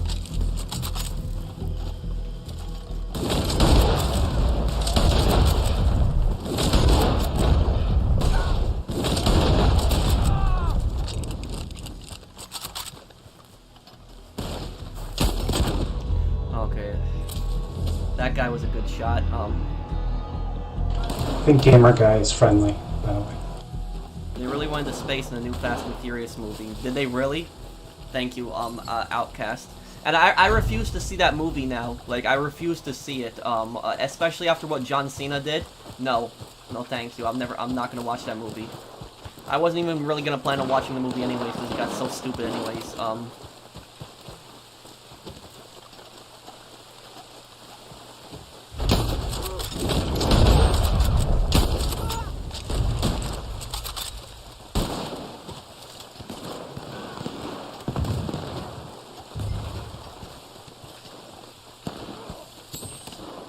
What did John Cena do? He, a few weeks ago, he apologized to the government of China. So what happened was John Cena had an interview or something like that, and he referred to Taiwan as a country, and the Chinese government got mad at him over that, and so he was, because China doesn't recognize Taiwan, and then he, like, went back and he was apologizing to the government of China. Like, he was literally apologizing to an authoritarian government, so I was like, nope. I was like, I'm not watching this guy's movie. It's like, you know, does the guy have no integrity or anything? It was probably because China probably threatened to not allow Fast and Furious to be shown in their country, and so what ended up happening was John Cena was either on his own accord or was told by the directors to apologize. But even if he was told to do that, it's still scummy to do that. But just go on Google and look it up if you haven't heard about it. Just look up John Cena apologizes to the Chinese government, and you'll see a video of it. He literally made a video where he was apologizing. What is slow mode on the comments? Slow mode basically, it limits the amount of comments per, like, minute, so, like, it might be that what might happen with, like, slow mode, for instance, is it might be that, like, you know, I have it on in 20 seconds, so, like, every 20 seconds somebody can make a comment. If you make a comment, you can't make another one until 20 seconds later.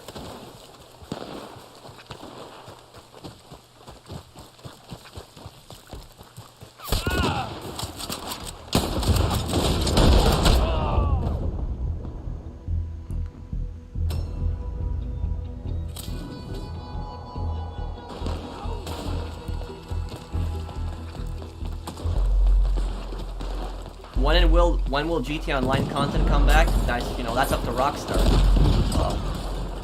What did John Cena do? Like I said, he apologized to the government of China.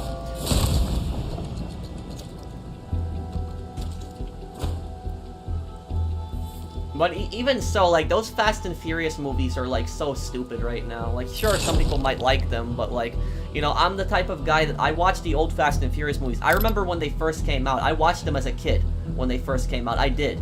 And, like, and I remember when it was, like, you know, when it was about, the guy, I'm trying to remember, I just haven't seen the old ones in some time, but I still remember the whole plot, where he tries to infiltrate the gang, he's an undercover cop, and, they're stealing, like, DVD players in the back of trucks. How did it go from that? Oh, Brian was his name. Brian was the guy's name that Paul Walker played. So he, like, how did it go from that, from, like, you know, street racing and stealing DVD players in the back of trucks, to, like, you know, all this crazy stuff, stopping, like, nuclear submarines and, like, jumping out of planes with drones and, like, all of this other stuff. It was just, I don't know what happened. And, like, there was a scene in, like, the new Fast and Furious movie I saw from the trailer where, like, Vin Diesel is driving and then, like, a fighter jet catches his car. It's, like, the stupidest thing ever. It's, like, the whole thing is just dumb. And then Han, who died, comes back. It's just, oh, man, it's just, I don't know what they were thinking. I know, I should probably play around with the ability cards. I just usually, you know, go for a damage set,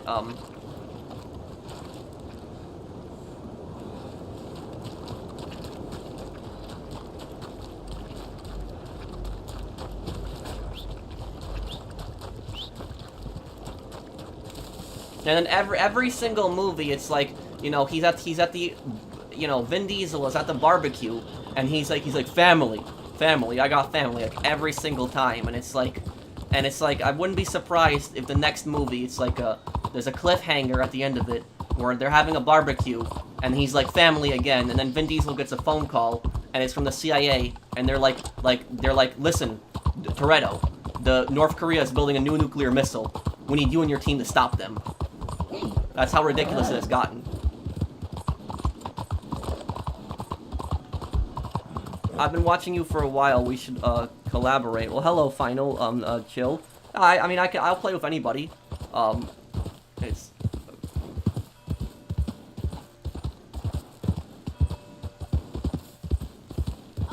Oh yeah, I know.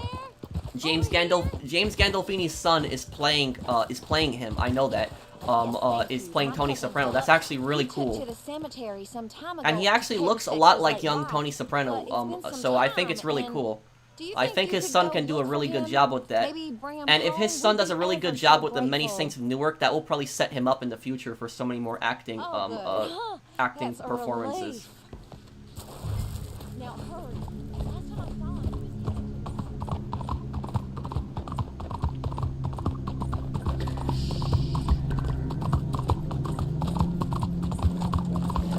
I'm really curious to see that movie because I want to see what Tony Soprano was like as a teenager and like, young adult, because I'll tell you though, like Tony Soprano in The Sopranos, that guy is a sociopath. Like that guy is just that guy has serious issues and is a really bad guy. Like there's people that are worse than Tony, like Ralph is even worse than Tony, but like there's Tony's a pretty bad guy too. So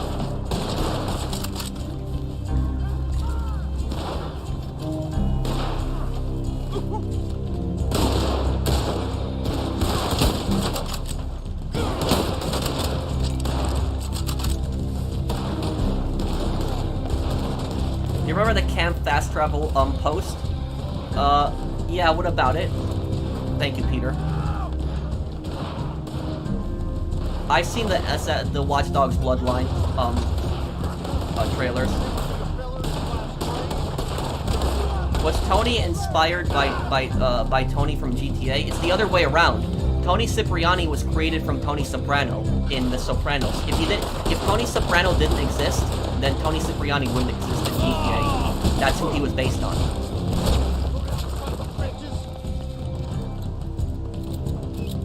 So like, I think Tony Cipriani and Nico Bellic are the only two GTA characters that were based on movie characters. So they're based on characters in movies. Tony Cipriani is based on Tony Soprano from The Sopranos, and Nico Bellic is based on Sasha from Behind Enemy Lines. The Sopranos is my all-time favorite show. Hope you're doing well, Patrick. Thank you, Eric. Thanks for the super chat. You know what I thought was the funniest line in The Sopranos was when Tony tells his therapist, "I'm a good Catholic." That's what he tells his therapist. That's like one of the funniest lines ever, because like all the stuff that Tony does, and he's like, "I'm a good Catholic." It's like, oh yeah, sure.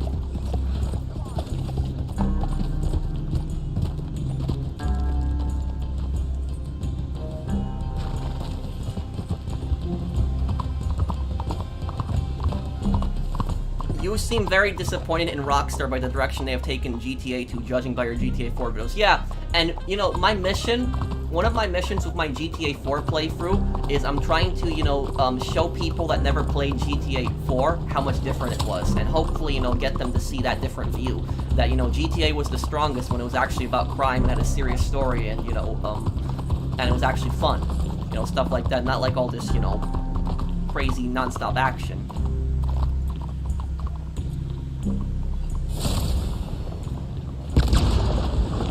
When's the next Watch Dogs Legion stream? I don't know. I'll have to see when it's when I get the chance to. I'll have to see. I might do it soon.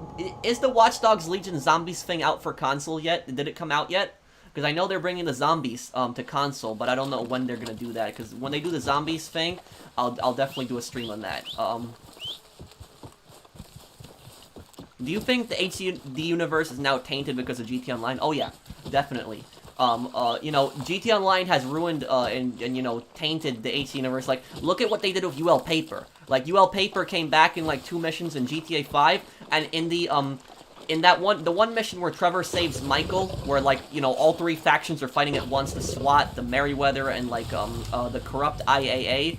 Like, when they're all fighting each other at once, like, it's, there's that scene with the UL Paper contact. He points a gun at you, and you have to kill him to get through the area. So you have to literally shoot and kill him to get past him, and then they bring him back in GT Online, and GT Online takes place after GTA 5. So you shot and killed the character in the story in GTA 5, and then somehow he comes back later, 4 years later, in 2017, in the Doomsday Heist. And the Doomsday Heist does take place in 2017, because Agent 14 confirms in Gunrunning that it's 2017. So it's literally, it's like, now GT Online is taking place in, modern times, and you have a character that died, and now they're brought back. And the thing I'll say about that is, as stupid as that sounds, But judging by that logic, they could technically bring back Johnny, even, and have him just have a head injury or something like that. Like, I know that sounds ridiculous, but what they did with UL Paper, like, you know, that's... If UL Paper got shot up a bunch of times and was brought back, then Johnny could easily come back as well. So it's, same thing with Tao. Yeah, but the thing about Tao is a little bit different. Because Tao was in the car with his dad, and so ending C was confirmed canon by the casino. The casino DLC confirmed that ending C was the real canon ending, because when you're driving Tao, he says, "This is, I remember this resort. This is the place where I got attacked," or whatever. In that mission, you do not have to kill Tao. You only have to kill his dad. So it's entirely possible that the way Franklin did it was he just killed the dad and just left the area. He didn't kill Tao. So, like, you know, but you do have the option of shooting Tao in that mission. So it's, Wait, when did ULP die? He died in that one mission, I don't remember the name of the mission. It's that crazy mission where Trevor saves Michael with the sniper rifle from the helicopter. Remember where it's like all three factions are at once? It's like, you know, the corrupt FIB, the IAA, and then there's the Merryweather, and they're all fighting each other at once, and then Michael is trying to get out of there, and then Trevor saves him. That mission. Because when you're trying to escape, UL Paper tries to stop you, and you have to shoot him to get through him. So there's like, he gets shot up a bunch of times, and then he comes back. It's stupid. But do you need to shoot ULP? I'm pretty sure you do, because he's like a red dot on the map, and I don't think you can spawn the next segment. I would have to go back and check. The wrap-up, it's called. So I'd have to go back to check if you actually have to shoot him to get through the mission. But he's there, and he's shooting at you, and then all of a sudden he just comes back in the Doomsday Heist. It's just, it's dumb. Is your main goal to blow up and act like you know nobody? I don't know what you mean by that. You know, my goal on YouTube isn't, you know, really to blow up even. Like, it's like, you mean like in views and subscribers? Like, no, like, I don't really look at it and stuff like that. Like, I like growing over time. But, like, you know, when I get, like, a bunch of subscribers and views, sure, I get happy. But, you know, that's not my goal. My goal is to, you know, provide content that people will enjoy and stuff that I enjoy. You know, that's just what, you know, I don't know what you mean. How many players are in your game? It looks almost full, but it looks like there's some space for some people here. Let me see here. Do I have a spot? Okay, let me invite another person to the posse here.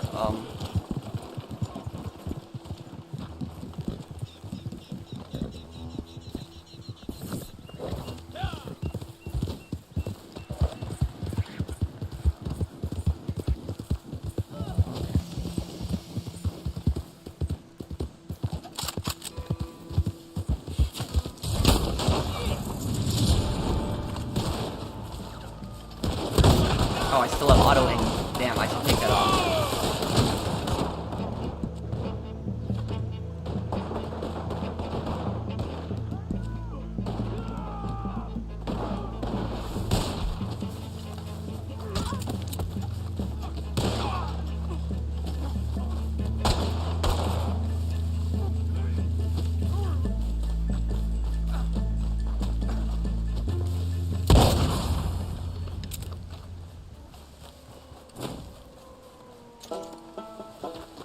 Have I watched Gotham? I watched a little bit of it. You know what, I didn't like how they ended Gotham, where they kind of, like, you know, turned Joker into, like, you know, this deformed, like, you know, psycho at the end of it. They never even referred to him as Joker. I liked it a lot more. I liked it a lot more when he was, like, you know, just, like, an evil scientist in a way. I like that version of Joker more. Not, like, you know, the old, like, disfigured one at the end that they showed. That was just my opinion.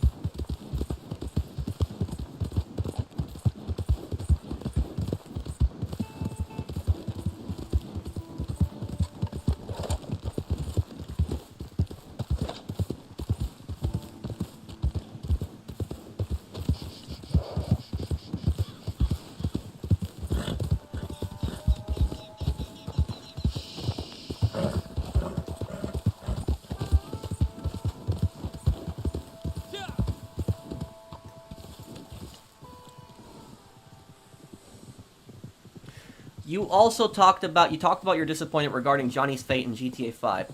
But what about Terry and Clay? Did you also not like how it went for them, and do you hate Trevor for it? Yeah, I kind of do hate Trevor for it, but Now, in regards to Terry and Clay, I'm actually going to make a video discussing this whole thing in detail, and Terry and Clay are going to be a big part of that video also.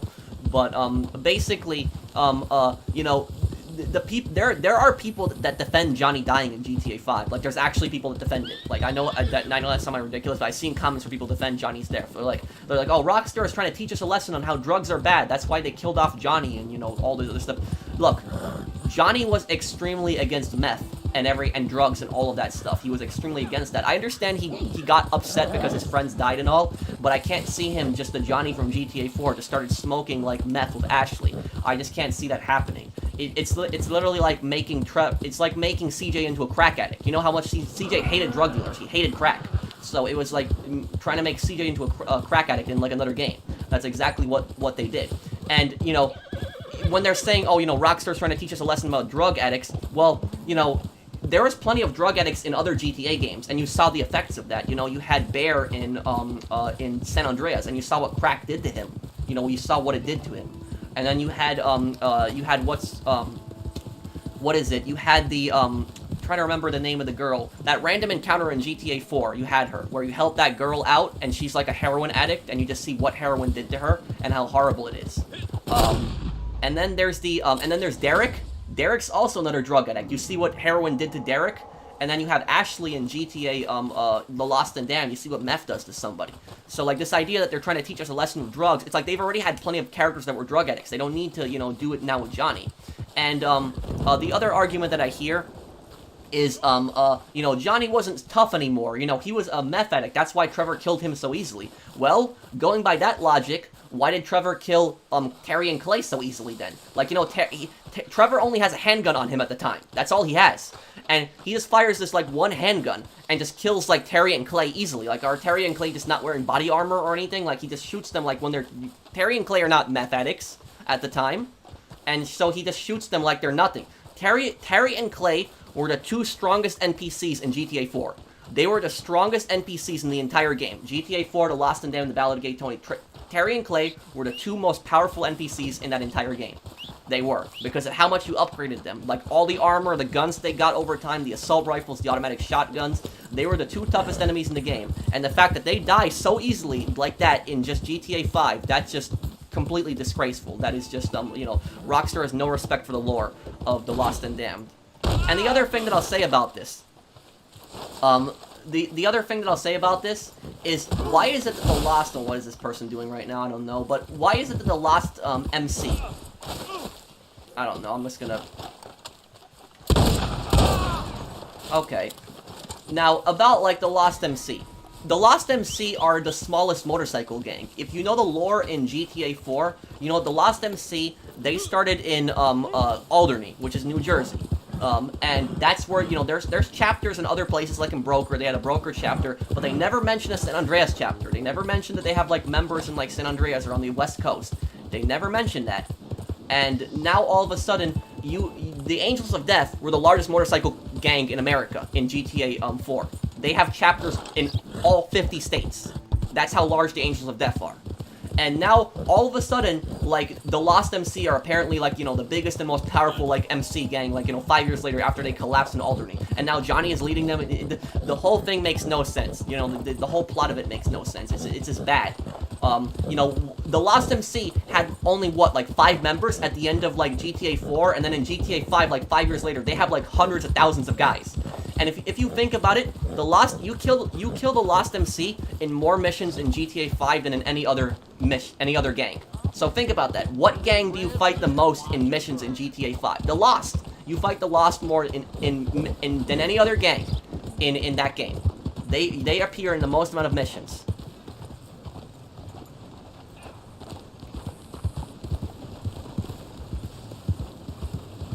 That was just what and the thing is, though, is that that other scene is just really bad. Like when Trevor is like when Trevor is fighting, like chasing, like, the van, he's like, oh, the guys in the bikes can go, but I'm gonna follow the van. And then he's like, I got a pretty good idea where they're going, but I'm still gonna follow them. It's like, you've been selling meth to the Lost for, like, some time now. The Lost has set up in Sandy Shores. how do you not know that the Lost have this huge trailer park all the way, like, on the other side of Sandy Shores? Like, how does Trevor not know that? So he's like, I gotta follow this van back there. Like, you know, just, you can see that Rockstar didn't respect the lore of the Lost and Damned, and they just, you know, they just, the whole reason I think they did that scene was because they wanted to introduce Trevor as a character, and they thought it was cool. Let's make Trevor kill off one of the old GTA characters. That'll be cool, right? No, it's not. It turned into a disaster. So this dumb. There's just so many things that make no sense with that.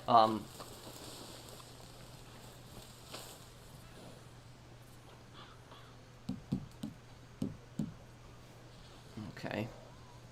Let's see what I got here.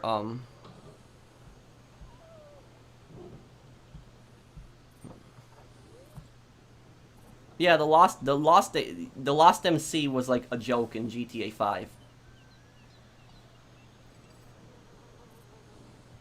Do I believe that Tony's character was ruined? Who you mean? What, Tony Cipriani? No, Tony Cipriani was fine.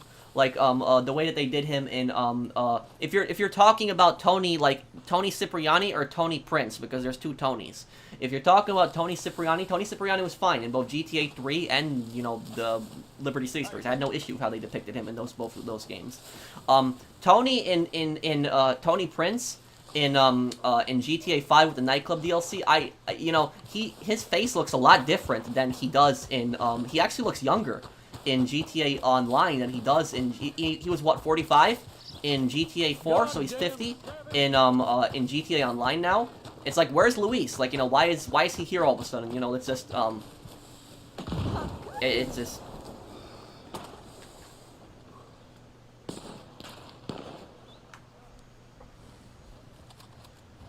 okay. How do you do? And the thing about Johnny's death is I don't think that the majority of people were even pissed that Johnny died. I think the majority of people were pissed off that they just killed him in such a stupid way. It was just such a dumb way to kill him off.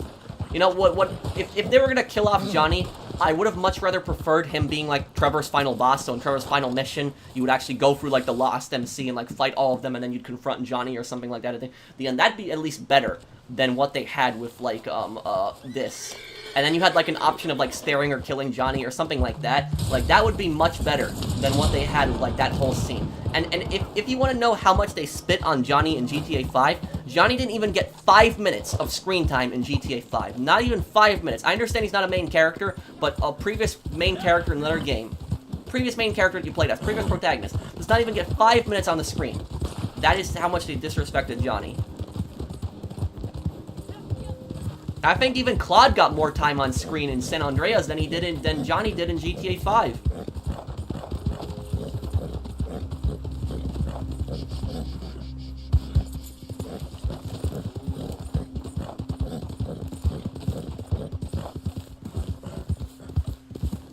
You better go back to GTA 5 right now or I'm unsubscribing. It disgusts me how you say you would only play GTA this year, then play Red Dead Redemption 2.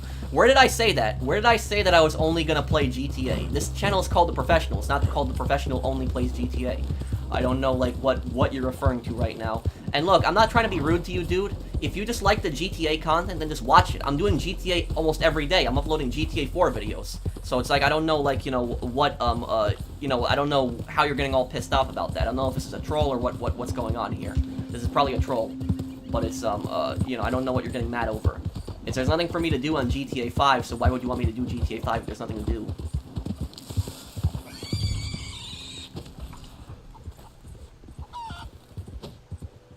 Hello.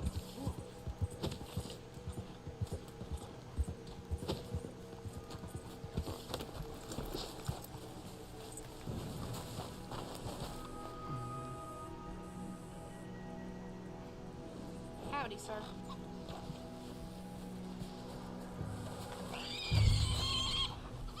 Oh, we got the target? Okay, let's get him then.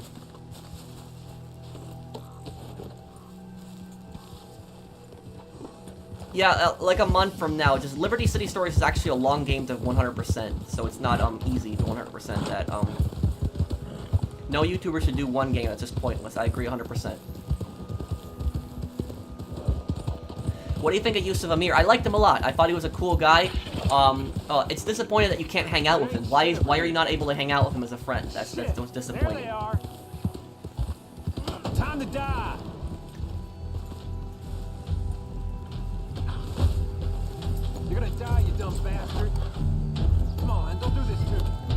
Do you think Red Dead has potential? They had updates? Yeah.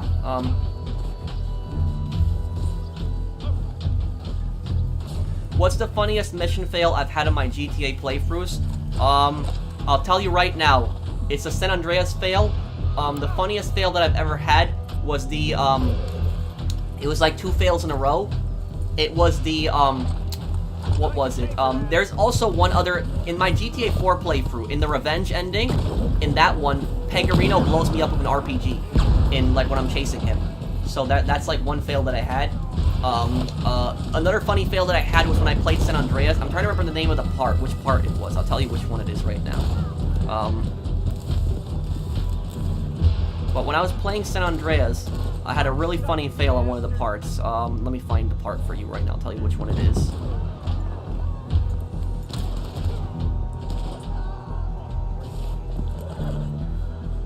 I think it's, what is it?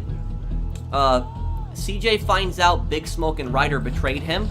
Go on that one, and like the part when I go in the countryside. So like right when I go in the countryside, I get a fail where I fall off the motorcycle, and as I fall off the motorcycle, I fall right in front of a cop and it says busted. So that was,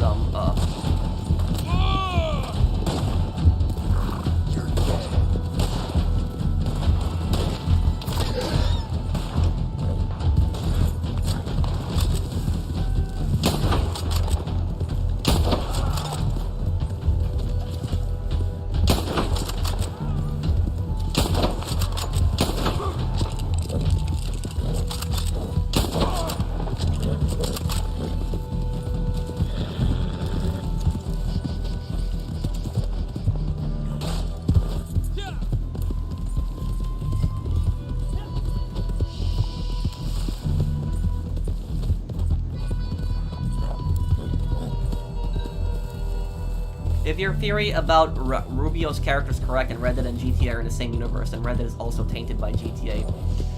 I mean, technically, but it's a very far time away. Yeah, I might do a San Andreas 100% stream one day.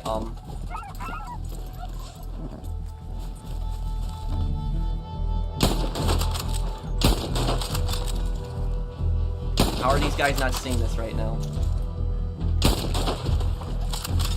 Okay, that was some stupid bandits.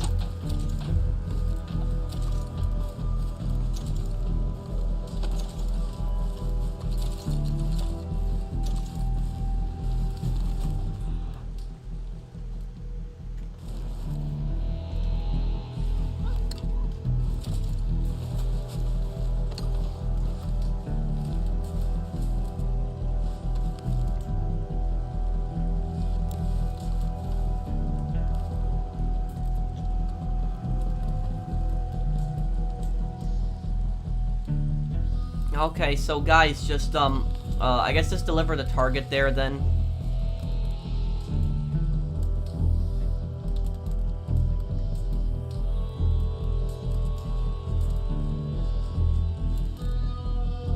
Yeah, I shot his hat off and he didn't move.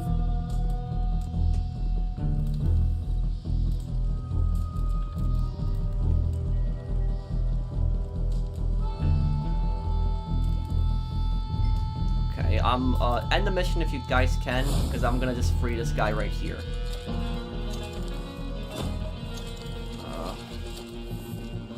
Because I gotta get this guy away because the thing's interfering. I like how you go deep into the explanation about things that most players wouldn't notice when you played through all the other GTAs other than GTA 5, yeah. And, like, I wonder, like, you know, a lot of the GTA YouTubers out there, I wonder how much of the older GTA games they've played, actually. Like, a lot of people, they've just played GTA 5, or they played the older GTA games, but they never even, you know, finished them. Cold Dead Hands is in 5 minutes if you want. In 5 minutes? Okay, we'll do that.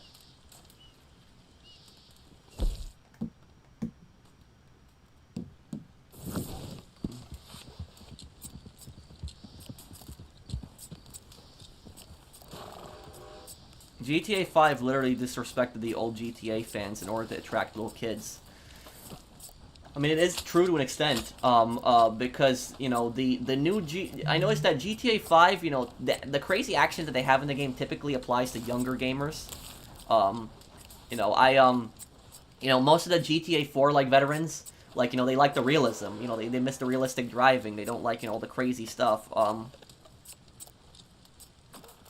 You do dislike GTA 5 story? No, I mean, I think some of the robberies in GTA 5 are cool. Like, I like them. Like, the final robbery in the game, I think it's cool. But I just don't think that, GTA 5 has a strong story like the other ones. Not saying it's a bad one, it's still enjoyable. But it's just not as, it's not as enjoyable as the other GTA games. Like, I played the San Andreas story, and I had so much more fun with the story in San Andreas than I did with GTA 5. Is that my fault? No, I just enjoyed San Andreas story more than I enjoyed GTA 5 story.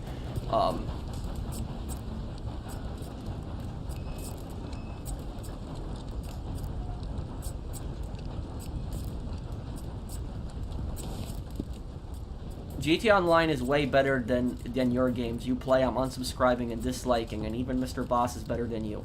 Okay, now I know this is a troll. It's just, yeah, it's definitely a troll. We'll send you where you came from. What's that?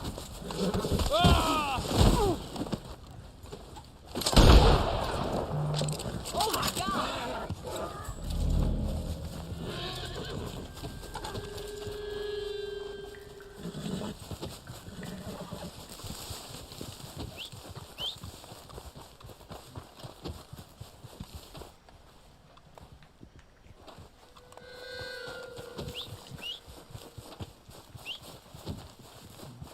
I should probably buy some more express rounds. Man, my gun's dirty again.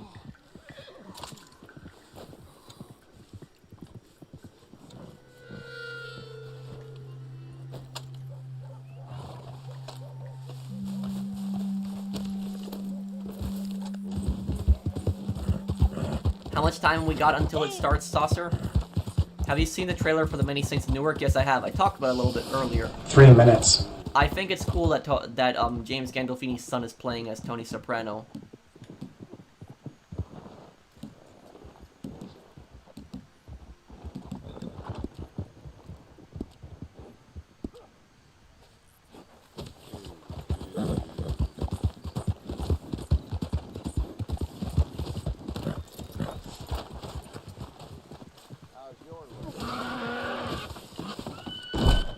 Welcome back.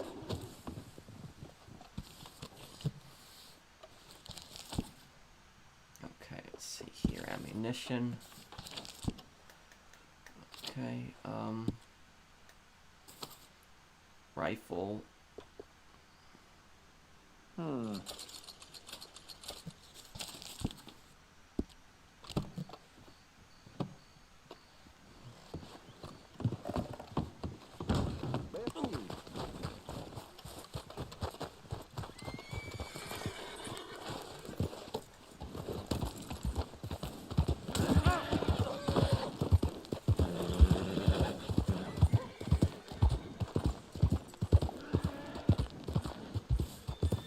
You still play Watch Dogs Legion Online? I do. I just haven't, you know, had any ideas at the moment.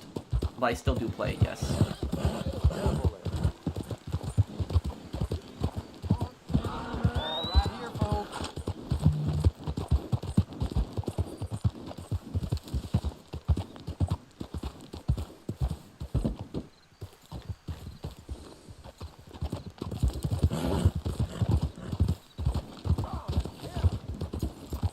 Cold Dead Hand should be a lot of fun.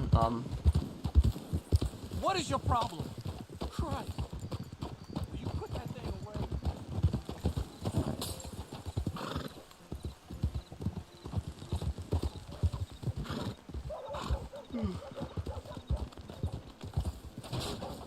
Hey, come on now. Yes, I'll be doing Watch Dogs Legion Bloodlines when it comes out. What's going on right here?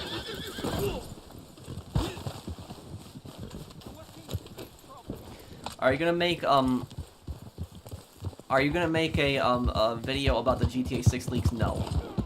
The GTA 6 leaks are stupid. There's no proof.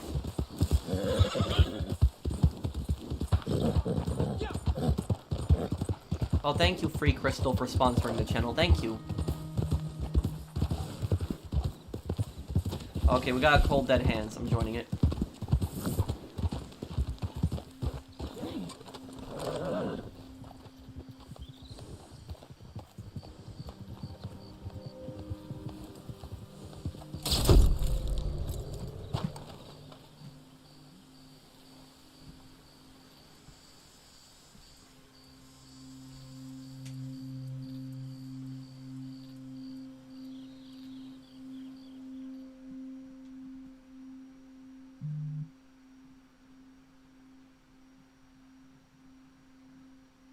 What is the most evil character in GTA 5, GTA Online?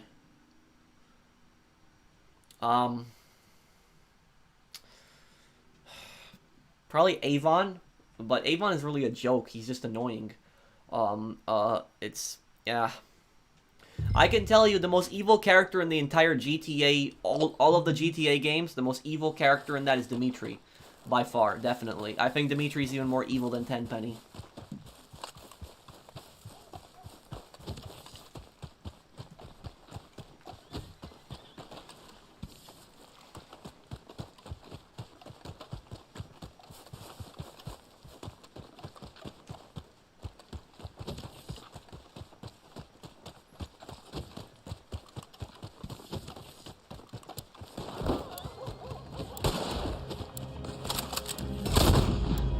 I don't have auto aim on. I should turn it on again.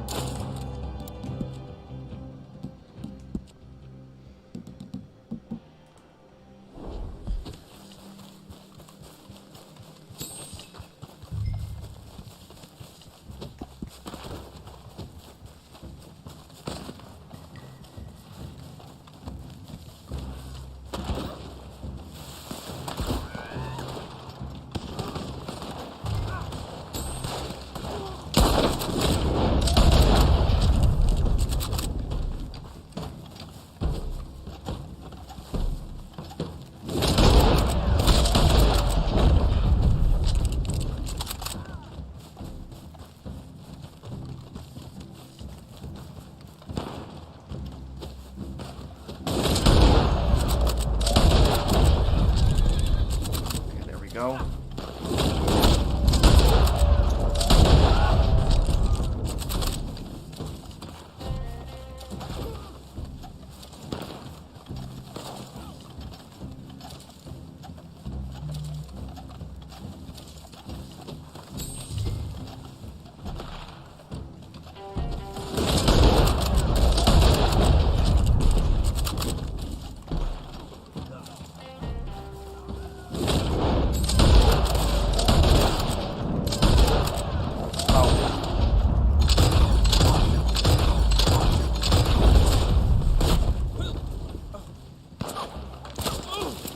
Using a slippery. That's why that's why I was carrying a semi-auto shotgun in case people use that.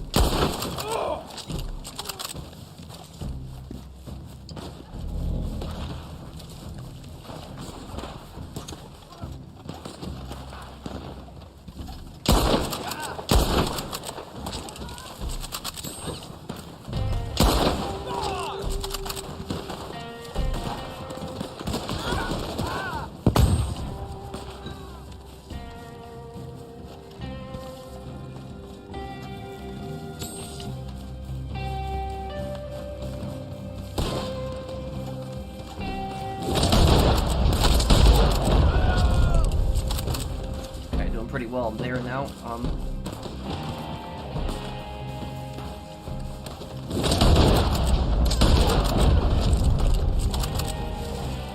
Got a bunch of kills already.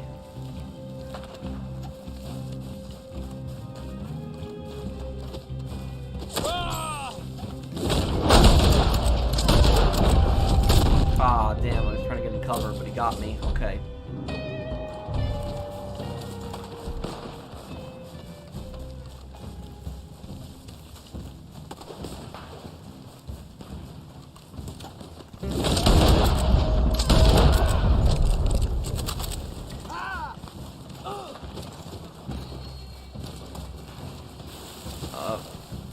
Thank you, Stunner, for subscribing. Thanks, man. Do you think Rockstar is wrong for how they treated Nico's voice actor? Also, keep the awesome content. I do think so. I mean, I don't know. Like, yeah, I do. I do think it's wrong how they treated him. And the thing is, if you notice the GTA voice actors, it is a bit of a what is it? A cursed role. Because, like, most of the GTA voice actors don't leave on good terms with Rockstar. The only GTA voice actors that have left on good terms with Rockstar are the ones that just, recently did it for, Michael, Trevor, and Franklin. Like, what is it, Ray Liotta, who did Vice City, had a bad relationship with Rockstar. The guy who did CJ, I forget the actor's name, he had a bad relationship with Rockstar. Nico's voice actor had a bad relationship with Rockstar. I don't know about Johnny and Luis's voice actor, but I know that a lot of them, they just have a really bad relationship with Rockstar. I mean, the thing is, though, is, I don't know, like, you know, Michael Hollick, that was his name, right? Like, it was when after GTA 4 had gotten, like, a lot of sales, he started asking for, like, a raise. But the thing is, though, he was kind of surprised that the game had sold that well. Like, I knew that the game was going to sell really well, like, just when I saw the first teaser. But, you know, he should have gotten paid more for what he had. Like, I think they paid him $100,000. I don't think that's really enough for, like, the role of Nico Bellic. Like, that is, you know, Young Melee, that's his name. Okay. Can I do a walkthrough on the Fallout games? Yeah, I'll do those one day, LRG. How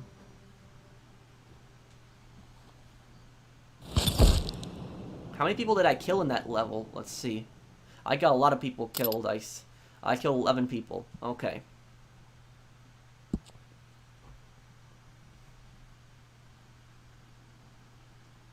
GTA voice actors go insane from people constantly asking them about GTA when they're just trying to live their lives. Yeah.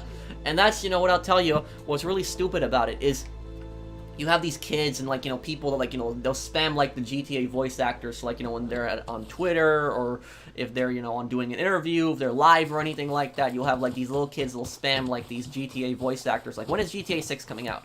It's like, you know, how would they even know that? They just did the role for, like, the protagonist in GTA 5. A lot of times the protagonists don't come back. You know, Johnny's a rare exception of a character coming back.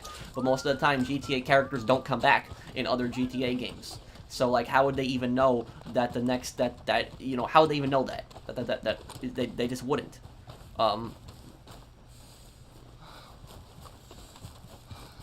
Dimitri's voice actor is a Russian WWE commentator? What? Okay,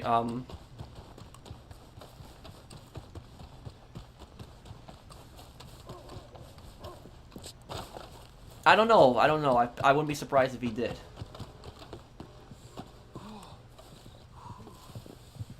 But even, like, what is it, even, like, the people at Rockstar have a problem with Rockstar. Like, what was it, Dan Houser left, there was no explanation for that. And then, what was it, what was his name, well, what was, hang on a second, I'm trying to think of what his name was, what was the other director at Rockstar that left? What was his name? I'm losing my track of thought. The guy's developing that new game, Everywhere, Everything, I think it's called. Was the guy who left? Leslie Benzies. Okay, so Leslie Benzies also left. And the thing is, also Laszlo. What's up? Oh, he did Laszlo too. I didn't know he did Laszlo, but I know that he was a very big part of No, I mean Laszlo left. Oh, Laszlo also left, right? Laszlo left, and then what was it? Yeah, with Leslie. When Leslie left Rockstar, do you guys remember when Leslie left Rockstar? Rockstar was like, oh, we're happy for, like, Leslie or whatever. We had a good relationship with him and we wish him well. And then literally just a few months later, the lawsuit just drops. So it's, How you make it out? you know, it's that. And the thing is, though, is, you want to know something? I'll tell you guys something really disgusting. About, like, in regards to Red Dead Redemption 2, this game is a masterpiece, this game that I'm playing right now, but people suffered to make this game that I'm playing. Because what happened was, you guys remember those reports that came out, like, right when Red Dead Redemption 2 was coming out, like, those reports that said that, like, Rockstar employees were, like, working 6-7 days a week without breaks to finish Red Dead Redemption 2, and that Take-Two or Rockstar, like, you know, the CEOs were just pushing them. And so, like, there was people that were developing this game that were, like, working around the clock with no breaks. Like, that's not right. That's not okay. That should not be happening. You know, that's... Make sure they have guns. I don't mind if they delay Red Dead Redemption 2. I don't want somebody to have health problems because the game comes out faster. I don't want that. You know, I wouldn't have minded waiting even a year later for Red Dead Redemption 2 if it meant that, you know, somebody wasn't going to overwork themselves. So, you know, but unfortunately, there's a lot of people out there that don't care if people overwork themselves. They just want the game now, and they don't think about how much effort and work the developers put in, or that it's not okay. But I guess I'll probably be save your life many times over. I'll probably be That ending is the what stream I aim here, to guys. I've been provide. streaming for like 2 hours. I know I didn't do poker today, but like we finished off with the Cold Dead Hands. We did pretty well in that. But I'll still stick around for a few minutes if people have any questions or, you know, concerns. But if you guys enjoyed my stream, please do drop a like on it if you guys enjoyed my stream. And if you're new to my channel, and you enjoy my content, then please, you know, subscribe to me. I do like a variety of content, Red Dead, GTA, like other games. Usually play crime games, but I play shooters also, so it's I do other stuff. I also have Watch Dogs Legion videos coming up.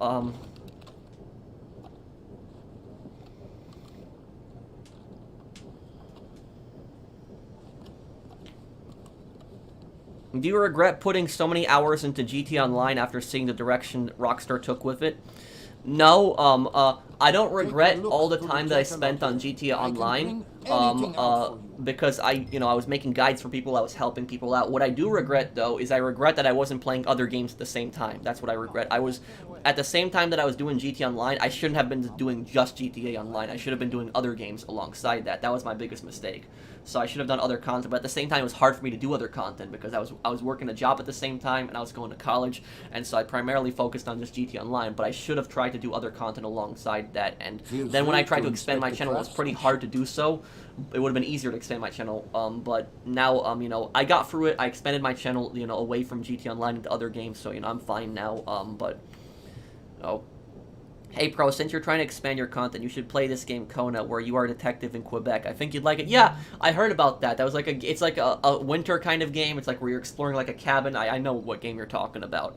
I could check it out. If you like detective games, check my channel out later in July. I'll be playing the new Ace Attorney game, and I'll actually have the guy's outfit that the guy's in the game. So it's I do have his outfit. What do I think of Rainbow Six Extraction? I don't know. I'll have to see. It's like the zombie thing, right? I'll look at it in a little bit, Carlos. I'll do a walk for Red Dead 1. Would have Nico killed Johnny if he found out he kidnapped Roman? Oh yeah, 100%. Nico would have killed Johnny. And Johnny would have probably killed Nico if he found out he killed Jason. So, you know, there's there's that.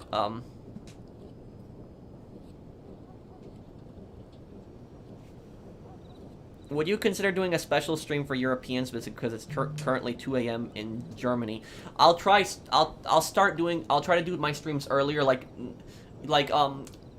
I do my next Red Dead stream. I don't know when I'll do my next Red Dead stream. You know, maybe this Friday. Maybe I'll make a video instead on Friday, a Red Dead video this Friday. But what I'll say is yeah. So it's I'll try to stream a few hours earlier. You know, if that helps you. I'll try to do that. So yeah, if I start up a few hours earlier, it shouldn't be that late, so it should be a little better then. Will I play Modern Warfare 3? Yes. And what I'm gonna do is this is gonna make a lot of people excited. So you guys know my cosplay, right? When I dress up as the characters in the game, I'm gonna have Modern Warfare 1, 2, and 3. I'm gonna do that later this year. And I'm gonna do, you know, I did Modern Warfare Remastered, but I did that like 2 years ago, so I'll do Modern Warfare Remastered again, and I'll have a costume for Modern Warfare Remastered, I'll have a costume for Modern Warfare 2, and for Modern Warfare 3 when I do all of that, so that should be good. And it'll be specific characters in the game that I'll have their costume of. So, yeah. That'll be a lot of fun when we do that.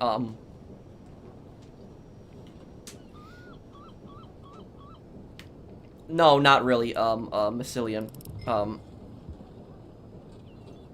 Well, I guess I'll be going here, guys.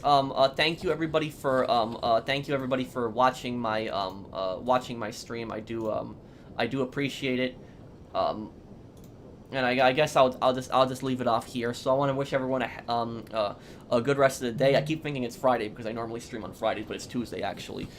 So it's I'm sorry I wasn't able to stream last Friday. I just had a few things come up, but we'll have fun. I'll upload a few new games soon. And I am gonna be, you know, channel update is gonna come up soon, and also it's what is it? The Ballad of Gay Tony. It's either going to be up, check in the next hour. I'll either have it up in the next hour, and if I don't have it up in the next hour, it'll be up early tomorrow. So, thank you guys for watching. I will see you guys on the next one. Take care, everyone.